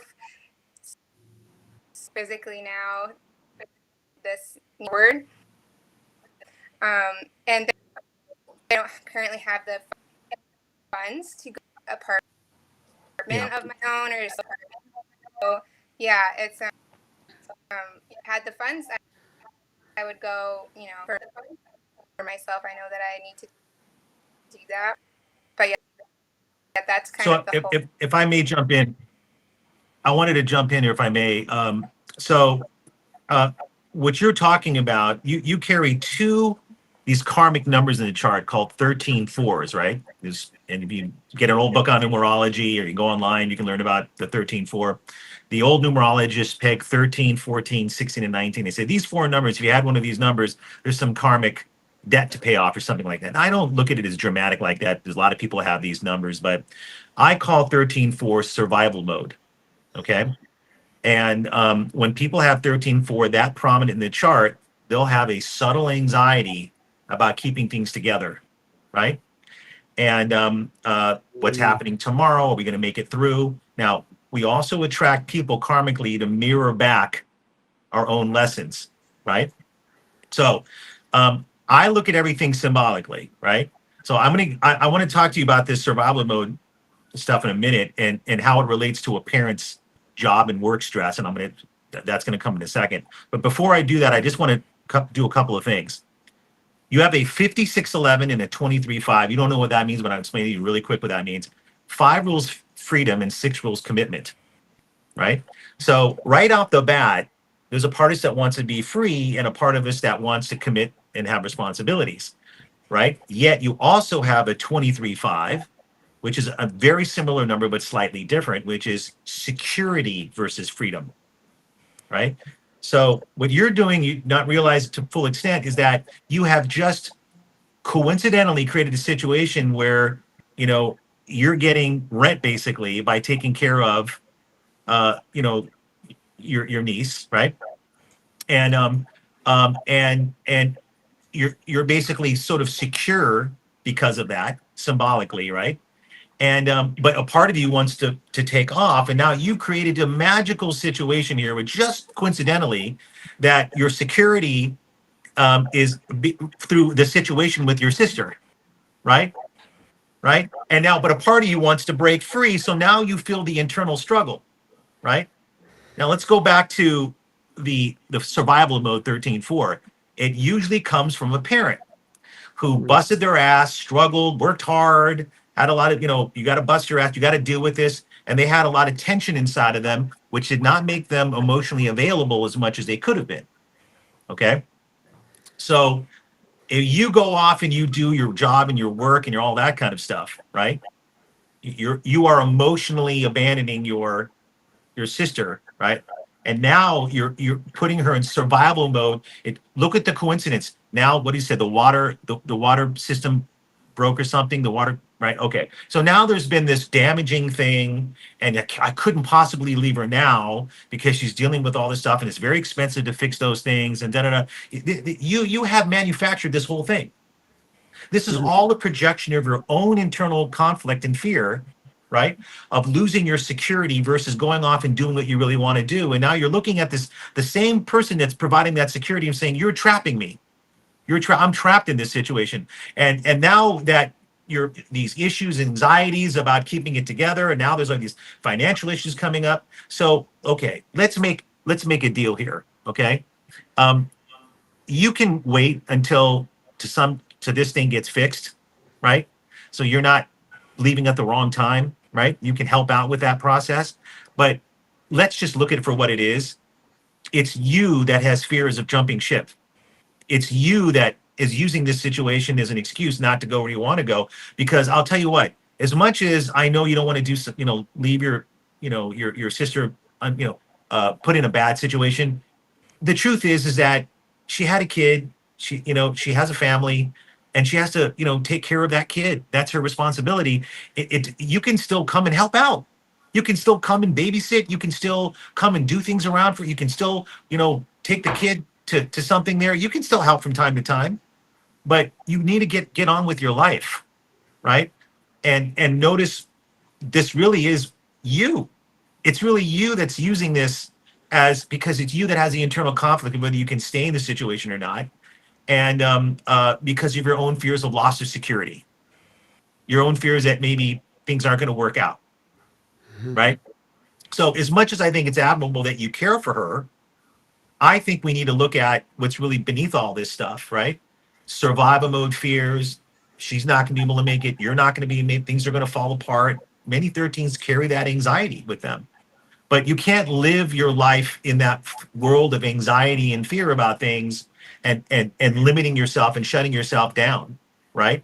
Just so that you're staying. I always say people with survival mode, even it's just a subtle thing. Surviving is not thriving. And you have a business idea, and you have great prospects. You're a hard worker. You're a great talker. You do have management skills. You do have business skills. And 5 rules: sales, marketing, advertising, promotion, and risk and speculative enterprise. So when you're going out there and you're selling, when you're going out there and having some innovative idea, Oh, oh, you want at this time frame. Serena had to call me right there. Can you believe it? oh But my goodness. this is what you're waiting for, the excitement. And but it's your own fears of loss of security, your own fears of that she's going to fall apart. You know what? Anything can happen. And meteorite can come and hit the earth or something like that. We don't live our life based on this anymore, right? It's time to really grow up and tell you love your sister. And I would stay a little while longer to get her someone else to help or help the process. I wouldn't just get up and leave. But I think you need to start your exit strategy. And it turns out, and I'll do this last thing here, you're in a 6 year. Change in relationship status is a 6 year. And this is the status of your relationship. And you're going into a 7. You ever heard of the 7 chakras? You ever heard of the 7 days of the week, the 7 colors of the rainbow? It's your own personal journey into you. So I've done this for 25 years, at least. I'm probably longer. I don't want to date myself too much. But the idea is that you are moving in out of the interaction and attachment issue with her and moving into your own life. And 52-7 month for October means separation, detachment, and pull back, right? I'd give it to the end of the year. You're in a 9 month in December, which rules endings and completions, and that would be, for me, I would be my suggestion. And I would take responsibility for getting into this situation. Just as much as you care about your sister, you have to look at yourself and what you got into. You called this into your life. It's normal for your chart to experience these things, totally normal. There's nothing wrong with you at all. This is totally situations I'd see with a chart like this who have security versus freedom, issues. But it's time to move out. It's time to move out, in my view. Anyways, Chris, you wanted to add something to that from what you were saying before. Yeah, I want to affirm. I mean, Saturn or 7th is Chris? is a really. Can you not hear me? Is he frozen? Oh, I don't know. I can hear me. You there, Chris? I am here. I'm here. He's like frozen with this oh, you can't hear me, perplexed but I look can in his hear face. you. No, that's you, Josh. Okay, there we go. Took care of that. No, the astrology says the exact same thing. That Saturn in the 7th house means you are facing your issues with relationships now. You're growing out of old relationship patterns into new ones, 100%. Also, I would agree with Josh almost. I think you should move in February, actually. January, February is actually what the astrology says. That let's put it this way. Your astrology says you're starting a new life in Aquarius. So that's like, 3 weeks into January, right? And then the other thing you should know too is you have wealth in your chart. So you're never going to have problems with money. Now you have to believe that. So I can't make you believe that. You have to really believe it in your heart because it's Jupiter. But really, as soon as you ask, you will receive. And the last thing I want you to know, if we ever see Josh again, is that you are afraid of chaos. You have a fear of creating chaos. And this, from what you do, and that fear of creating chaos is actually due to the fact that you haven't taken your own emotional nurturing into your own hands. And so you don't have the experience with your own feelings.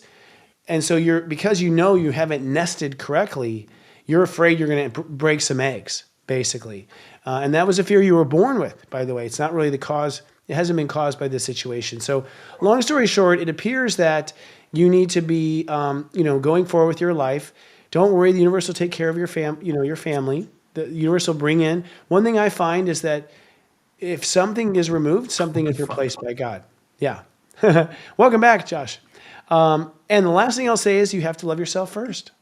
That's your core issue, right? Be on your own side. Josh, are you there? Oh. Okay. This is funny. Oh my goodness. He's probably having a communication issue there. Obviously. Do you have any questions before we move on to our next guest? I feel the resources move tomorrow. But I just don't have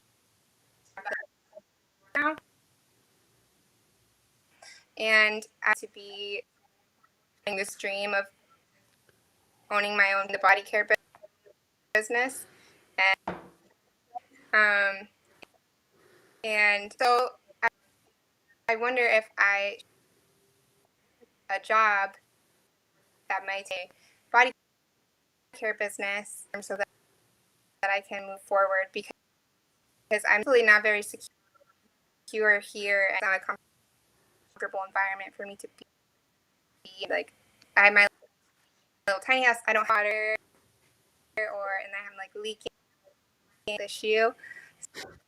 So yeah, like if I should, this is the message that I got a little bit patient, maybe till January, kind of hang in and build my business, and then I didn't understand all of that because of the tech issues that we have. But I try to interpret as best can. The audience did too. It feels like what you're saying is, you may not need all the things you thought you would need, as it turns out, or it can be a different condition than you thought when you leave. You may have assumed it had to be a certain way, to be able to leave, like a certain way with money or a certain way with the job. I think that's and that's not true, actually. You're going to find a job instantly if you're trying to find a job. You're going to get money instantly if you need to, have money. So do what's best for you to take care of yourself and make yourself feel grounded and secure. thank you. All right. So, okay. Thank you so much for coming, and we appreciate you. It's been nothing but tech for us. So you've been so patient. Thank you for being so patient. Thank you so much. Bye. Can you hear me now? Because I got everything got froze. I mean, I don't know what happened. I was literally in another world. Yeah, it's been that way all night for us and our tech crew. I mean, we started the show late because it was stuff like that too. So, all right, fun stuff there. Okay, so I'm going to move on to the second guest. God, all please let the sound work. All right. Beaming, guest two. Beaming has been married for 29 years. She tried to divorce 4 times. That's probably significant. The first time was just 1 year into the marriage. She and her husband have lived apart in a different city for 13 years, I guess now. Wow. She has 2 adult stepsons and some grandchildren. Beaming cares about her husband, but she's ready to cut the cord. For her, this is not a marriage, but her husband still wants to stay together. She's also feeling like she wants to make a big job change and wants to bring goodness into the world. Beaming just doesn't want to feel suppressed in any area of her life anymore. All right, so that is what's Beaming's story, and I guess we bring on Beaming. Are we ready, Beaming? Come on down. You're the next contestant. Hi. Hi, Beaming. Hi. You are beaming too. Your energy is just Yes, beaming. she is. Yeah, she really is. It's fantastic. Is there I anything like you it. want to add to that introduction, Beaming, that maybe wasn't there? I've been in a different city for 6 years rather than 13. Okay. But have lived in different homes for 13. Ah, okay, gotcha. And why is that? Is that due to job choices or how much space you need? Probably the latter. Oh, really? Is there officially a job choice or something behind that? The last job choice was my husband. So I see. yes, for him. And now mine kind of keeps me here too. So Got you. So, so ultimately, it's like let him go ahead with the job, leave the family intact, that kind of thing. yeah, that, like I said, that was already 6 years ago. So Okay. yeah, so it's been it's been a different relationship. People from the outside don't really get it at all, and sometimes me on the inside doesn't either. So, Got you. Josh, do you have any questions?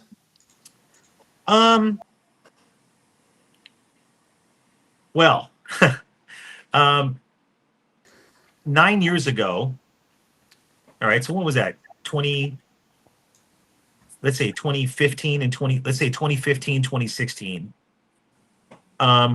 Those 2 years, I'm curious, what was going on in your life at the time, in your relationship, but also just in general with your, let's say your work, career, or what you were trying to do at the time, as well as your personal life in your relationship, those 2 years?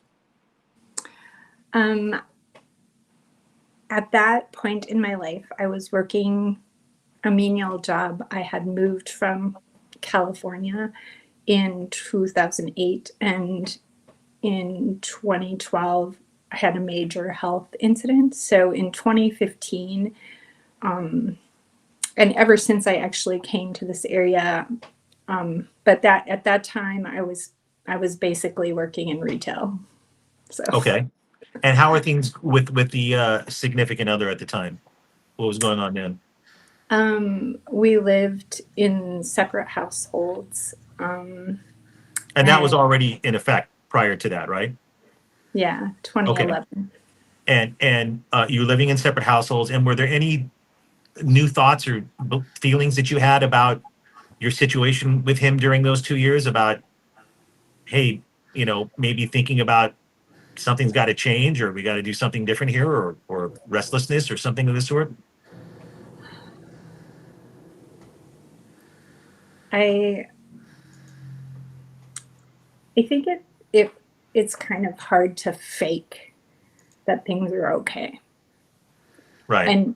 And I sometimes think I've done that because we have grandchildren and I love them dearly. Yes. And so does he. So I think sometimes what's on the inside and what's on the outside are very different. So was some of this spilling out in what you were saying at the time, or were you sort of keeping this within during those 2 years? I don't quite remember, honestly, so I'm not sure. Okay. Yeah. So the reason why I'm bringing that up is this year and next year are the same cycles that you were in 2015, 2016. And they're very powerful.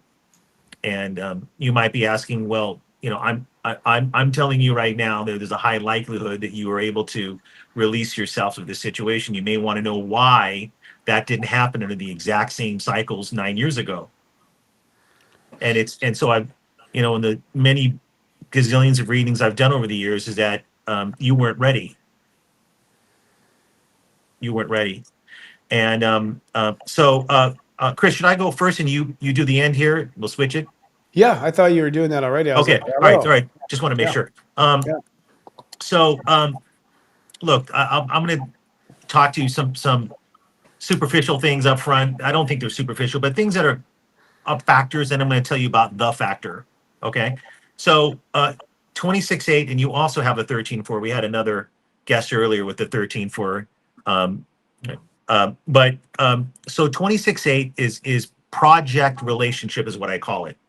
So the relationship itself becomes a project. It becomes part of your vocational goal. As a matter of fact, many 26-8s help other people to succeed, or supportive of other people's goals that end up helping them to succeed. Not only with significant other, they do that with friends and other family and so on and so forth.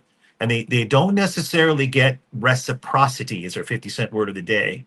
A lot of the time, they don't necessarily get back what they put in. But there are even some rare cases where people were married to someone who were rather middle-class person, and they helped them build a business and they became quite wealthy. I've even seen that, but just the idea is that the relationship takes precedence, and it becomes a project and a goal in and of itself, right? The second thing is 13-4 is a fixer and a stabilizer. And they learn to do that at a very young age. I'm going to do a little Yiddish today, because I grew up in a Jewish family, but don't tell anyone that my birth mom's Catholic because it kind of screws up the Jew thing. But Meshugana, having a parent that's a bit off. Okay, so they're not the most stable human being on planet Earth, and you learn to be a stabilizer and a fixer, right? And one of the ways that you learn not to make things worse or cause any more stress, anxiety, and consternation for that parent is you learn to not express yourself. When I saw your chart, I felt your chart. I literally felt it. What does that mean? I said, well, how am I going to tell this wonderful woman, what this really entails, because it's very, very simple, but yet so difficult. So you have to understand that you were conditioned not to speak your voice. You were conditioned to go along with the program and not upset the apple cart. Because if you add your feelings to the picture, you're going to make things worse. Things are going to fall apart. Things are going to get more difficult, and then there's more stress and there's more issues, and it's not worth it. So just go along with the program and keep the peace and help fix and stabilize the best you can. Very true. And you've been doing that your whole effing life. Yeah. Now, what's so interesting about your chart is you got this 14-5 and a 50/5, and these are such an exuberant numbers. Energy, vitality. There is when you are really into it, you're quite magnetic. When you're really into it, when you're communicating, you're really into what you're doing. I mean, there's success potential in your chart. You're also a people person in many ways. You have a 9 in your drive, and you want to do something out to people in the public and things of this sort. And 8 can be such a successful number if you don't make your success via someone else by project, because that is a form of self-sabotage, right? And keeping the peace, keeping it stable, all that kind of stuff.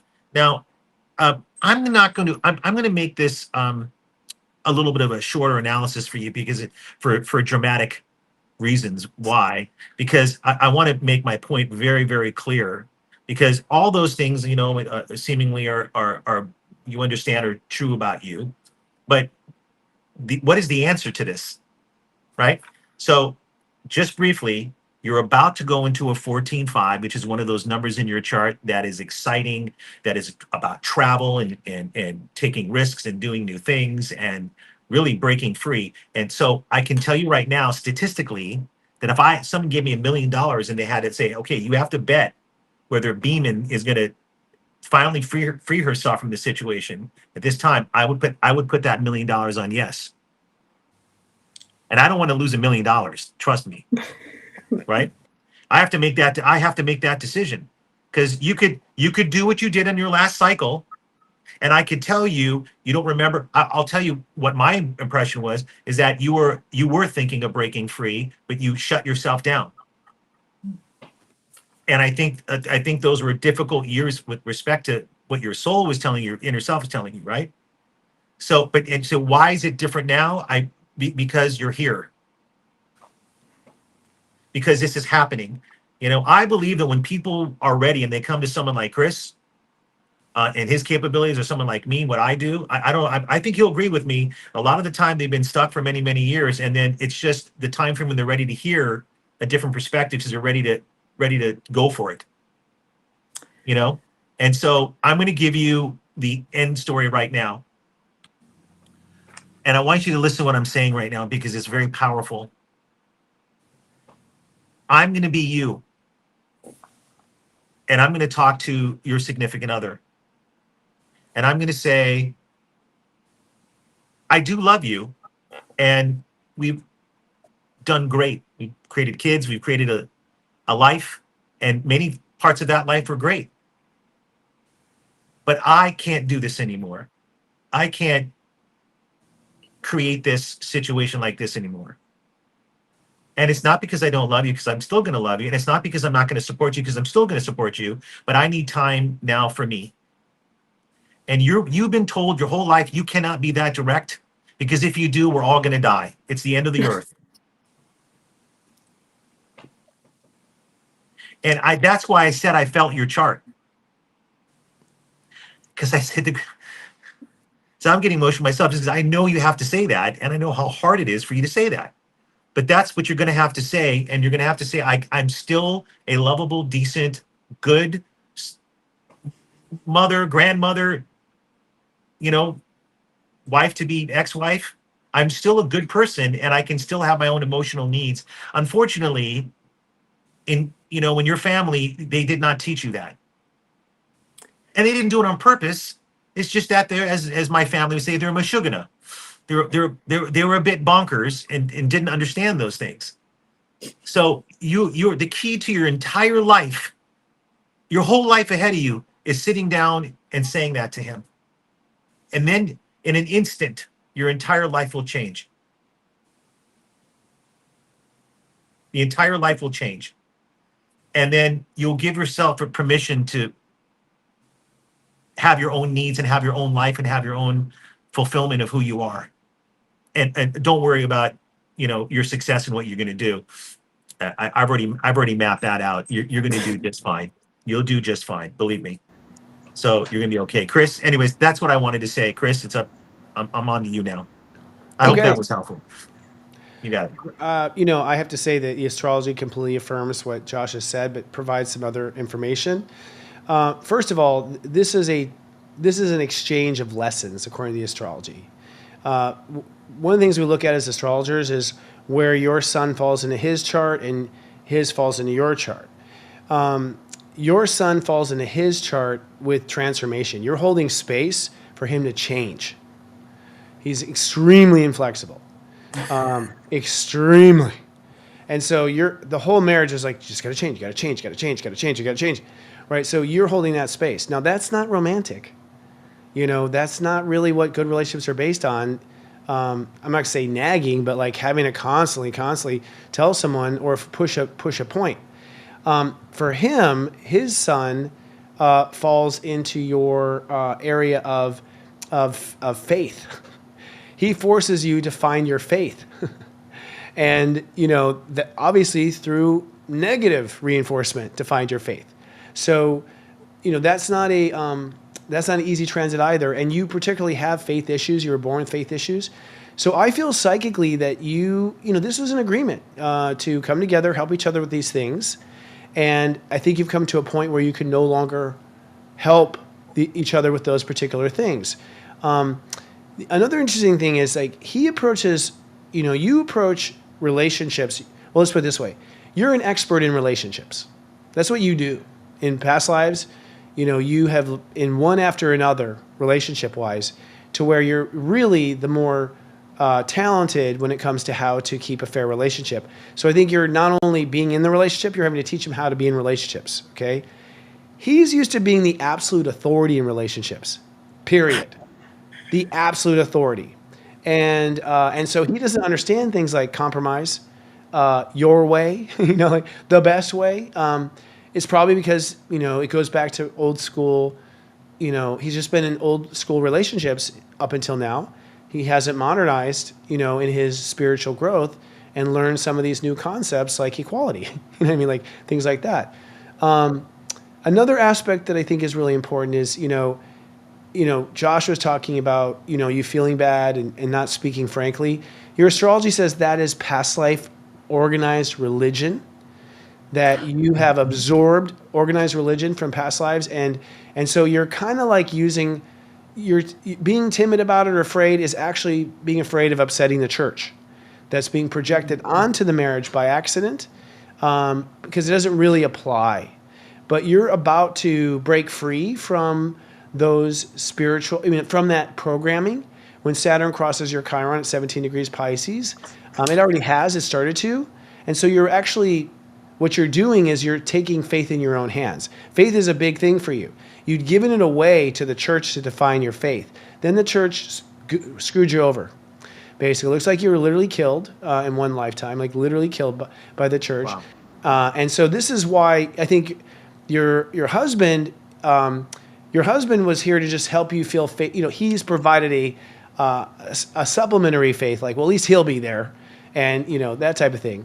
And so it's been kind of like crutches for you, just to kind of help you through that particular issue. So the two of you really been each other's crutches, to be honest, to help each other go on and do what's supposed to happen. But Josh is right. You have a legacy. You're here to do something this lifetime.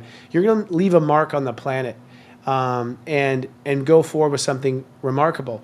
Your husband actually has a lot of karma to face. And so he's, this lifetime for him is about learning more than anything. And so you're on really different paths in that regard.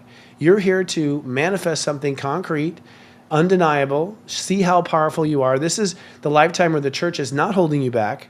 You have fortune in your career, so it's going to just take off right off the bat without any problems. And your current husband, he's actually, not slated for a lot of those big things, because he's done those in the past. That's where he got that absolute control thing from. He's been in charge. He's had, his limelight lifetimes. And in this lifetime, the universe is saying, sit down, time to get serious, time to get deep, time to really look at yourself. And so, these are different directions that you're both on at the end of the day. The last thing I'll just say is, one thing you kind of have similar, but the distinction might be interesting to you, is you need to listen to your feelings, period. Your feelings, period. I think you've learned to intellectualize things just to not get in trouble with the church, and maybe to do stuff with him, to get through his stuff. And he actually is very emotional. He needs to stop listening to his feelings, right? Basically, because I don't know if they're leading him in the right direction. He needs to listen to his heart. He's not listening to his heart.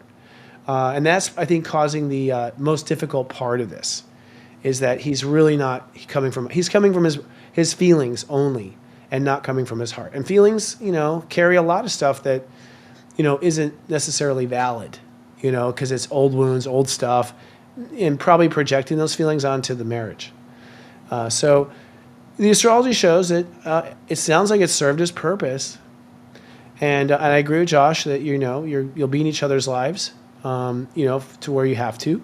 So there's no real divorce, right, when there's children. So not really, right? So nothing to worry about there, But I do think that it is time. I actually, my children are stepchildren, so Okay. I took them in. Okay. And but my grandchildren are my grandchildren as well, and they are very important to me.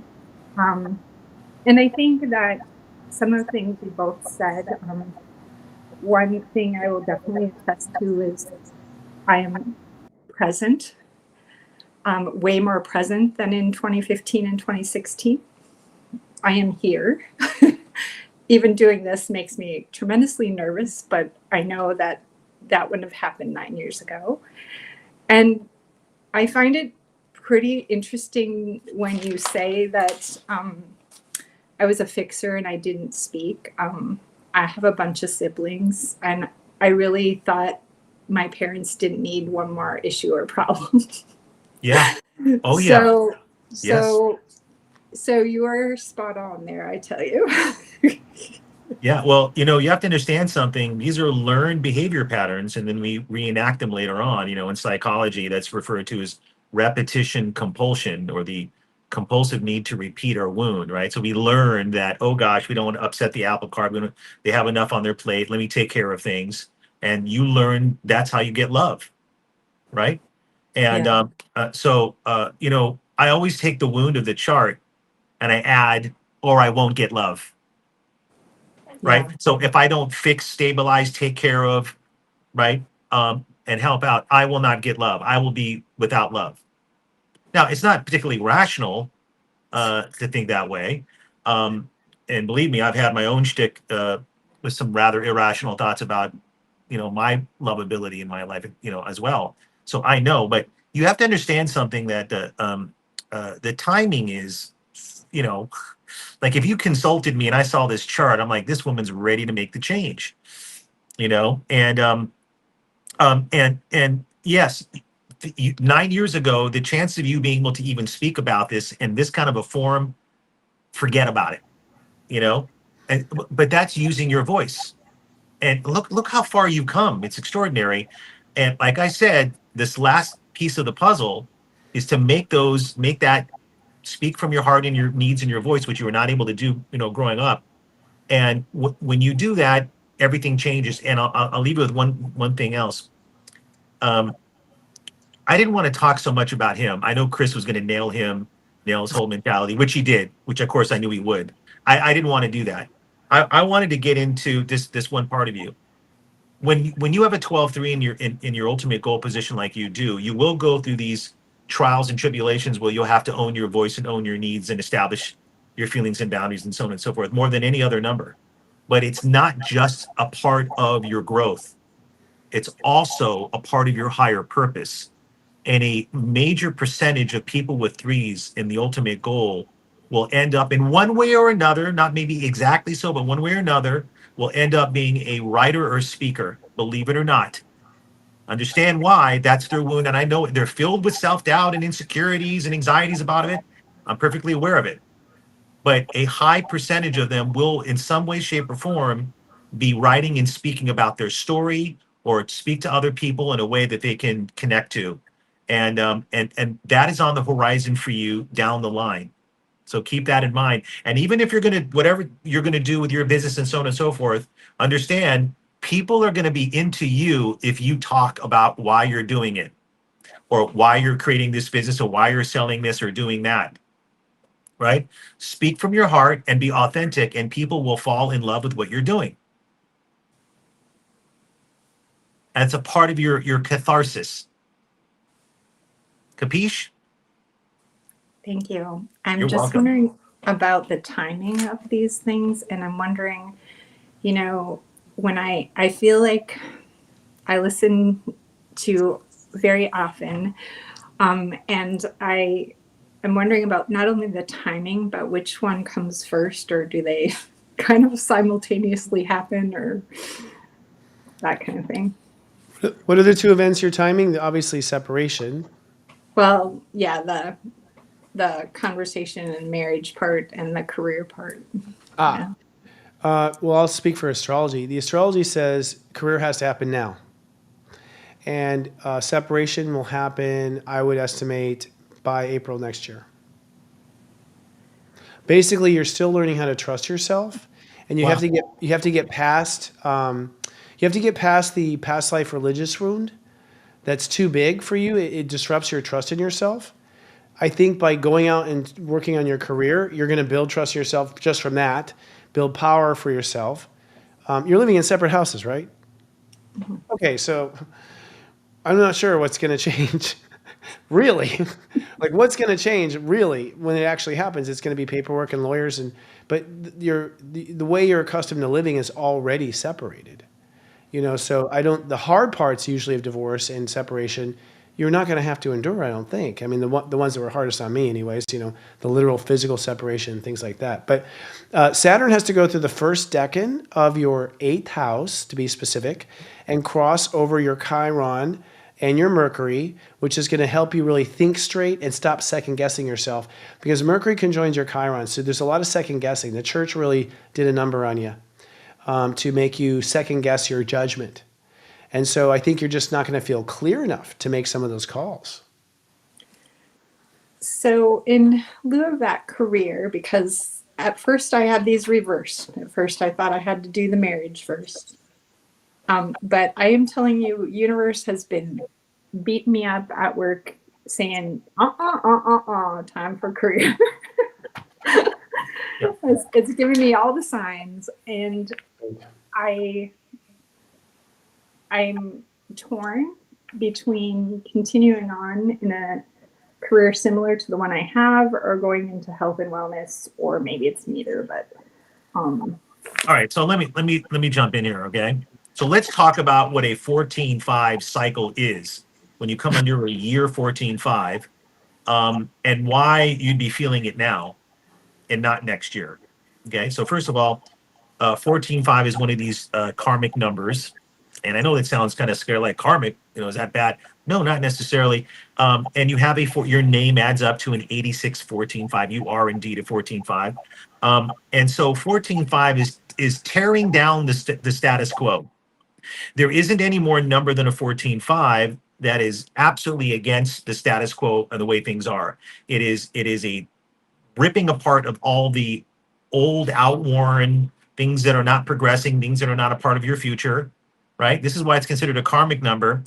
Sometimes there will be some events to nudge you forward.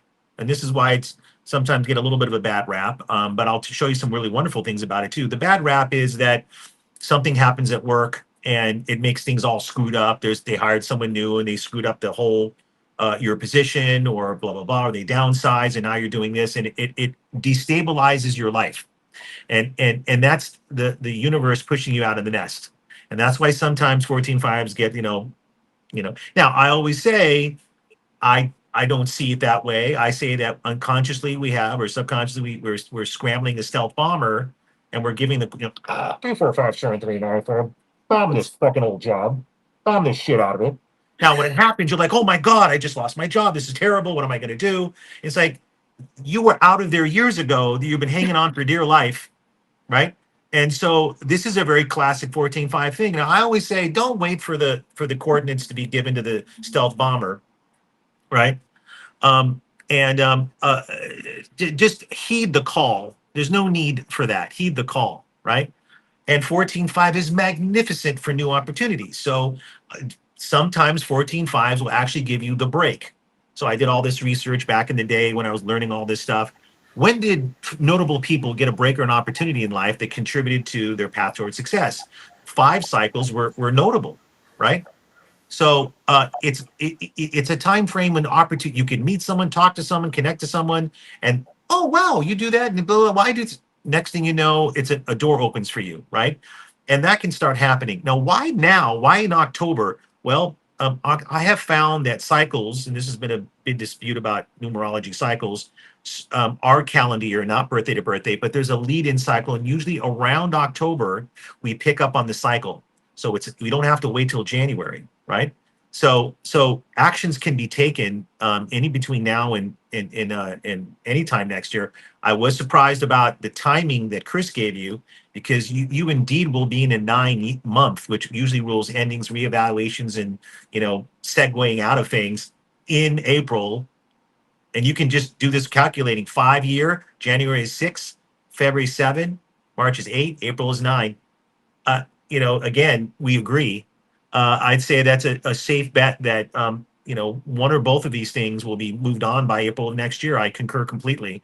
Now I can make an argument that some of these things are going to happen before that, but I think the safe bet, conservative bet, is by April going into May, a lot of this stuff is done and you're moving on into new life.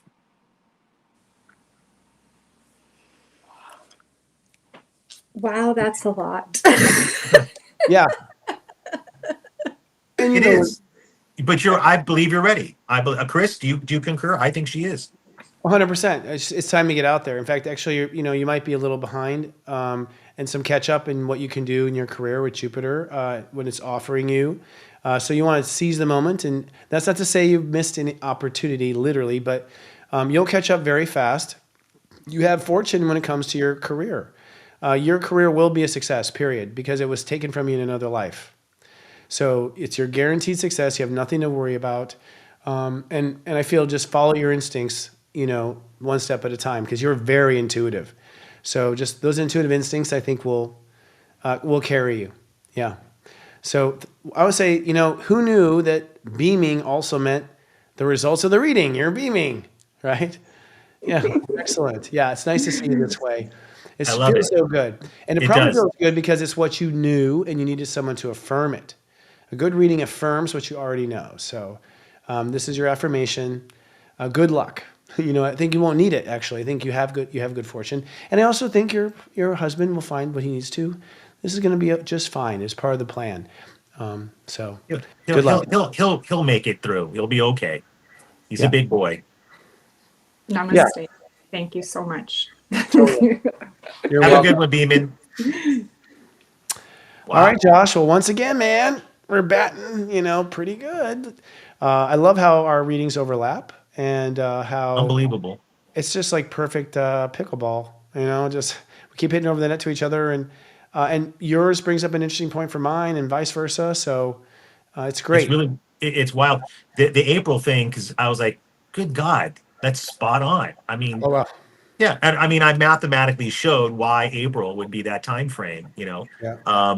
But we need to have her back on. We need, maybe when we do this other project, have her back on and find out what happened with these people. I think people would probably let's ask our audience if they'd like to see what ends up happening to these people. What occurs, what the story ended up being. That'd be very cool actually to see how things unfold. And that's something we could do. And little do people know, we're kind of doing research for something bigger, you and I right now. So this was an interesting component because we'd covered things coming together and now we're covering things going apart. And the astrology and the numerology just go perfectly together in the step system. So Absolutely. Well, Josh, and I'm getting the sign that we are out of time for this particular episode, buddy. So if you don't mind sitting backstage, we'll catch up here in a minute, and I'm going to close the show. Thanks for having me, Chris. Talk to you later. Always a pleasure, brother. Yeah. All right, my man. Have a good one. All right. Well, that was really good. But, it's so nice just working with someone on camera. Because I've been doing Namaste Today live myself for 18 years by myself. And it's so nice just having that friendship there and having that camaraderie. So thanks to Josh for always showing up and doing this with us. And it's really cool to see different systems coming together and working together, like the numerology and the step system coming together. And I'm actually looking for my file here. And we are a little over time, so just a few things we want to put out there. First of all, I don't know if you noticed, but Leading Out Loud has come down to just 2, and then there were 2, Scott Cruz and myself with Leading Out Loud. And we just put out a new episode yesterday. If you haven't seen it, it's really very conversational and a lot of fun. We were talking about psychic protection. We got into some cool different topics like the ability to manipulate people psychically and psychic warfare and how to protect. And I'll just say right now, I shared a lot about my family and growing up in my life. So if you're interested in how kooky my life was, it's a great episode. We really had a good time. It's live every Thursday at 1 p.m. 1 p.m. Eastern, 10 a.m. Pacific. And it's on its own channel, but we're also streaming it to Sirius Joy. So you'll see it now on Sirius Joy as well.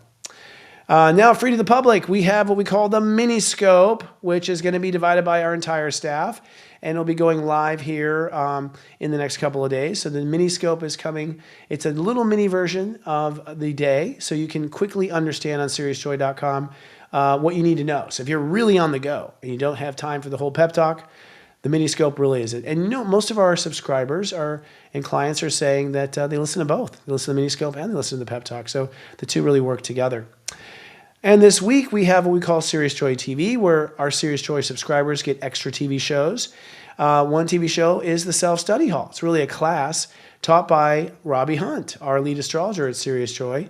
It'll be on Wednesday, November 6th. She's going to be teaching about Pluto in Aquarius and what that means. It's a big deal. Pluto goes into Aquarius for good. Pluto leaves Capricorn for good. On November 19th. And Pluto in Aquarius is going to be completely different than we've been experiencing. So Robbie's going to dive deep. She's an amazing teacher. And if you're a subscriber of Sirius Joy, that's just one of the many perks of being a subscriber and being one of our clients. I also want to say that the new Mega Monthly, Zodiac Mega Monthly Reports and Zodiac Mega Monthly Show is live on the site. This is one of the features, and we've changed this as well. Robbie and I are sort of co-hosts now, kind of like a news show about astrology. It really is really interesting to see how it unfolds. But we both go into all 12 signs. They all have separate shows. And then we have a big show that talks about the entire month. That is now live on SiriusJoy.com and just one of the many features of being one of our clients. Sharing is caring. We're so grateful for those who share. The best thing you can do for us, if you're not a subscriber to Sirius Joy, is just to share our content. That is a wonderful volunteer thing for you to do. The best way to do it is to share the horoscopes. We cut those up in separate horoscopes. If you can share that file with someone, it might change their day, it might change their life. Sometimes it only takes one thing like that. We also have a Facebook club called SiriusJoy.club where you can come and advertise your own spiritual business, no problem. We also have volunteers that keep the shenanigans out of the club, such as bots and things like that. If you want to follow us, you can follow us on our LinkedIn tree, which is at SiriusJoy.social. SiriusJoy.social will take you to our LinkedIn. You can see where we go. And if you like to listen instead of watch, We are available on 3 podcast networks: Spotify, Stitcher, and Apple Podcasts in audio form only. I want to say special thanks to our producer, Diane DeStefano. She's been amazing. Graphics, casting, and chat moderation, Nina Kay.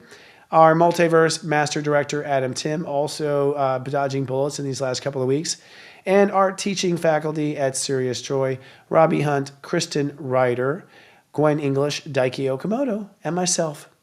And lastly, but never leastly, let's bring on the screen if we can, Adam, our super friends who are always in the chat and keeping things happy and joyful and policing sometimes some of the weird stuff. Thank you all. We so appreciate you. Sydney, Princess Coffee Bean, Jill Louise, Margot Melia, Lori Ship, Nikki Anderson, Experimental Elemental, I love saying that, Erica, Michelle Camper, Michelle Bell, my soul brother, Daryl Blankenship, who has been even closer in my life the last couple of days, Neptune Girl, Jamar, Christine Kelly, Sydney, and always Iggy, and sometimes Nitu. But they're all part of our family. And so are you. If you're watching right now, we consider you part of our family. Thank you for showing up with us every week. We love you. We'll see you next week. Live, love, be.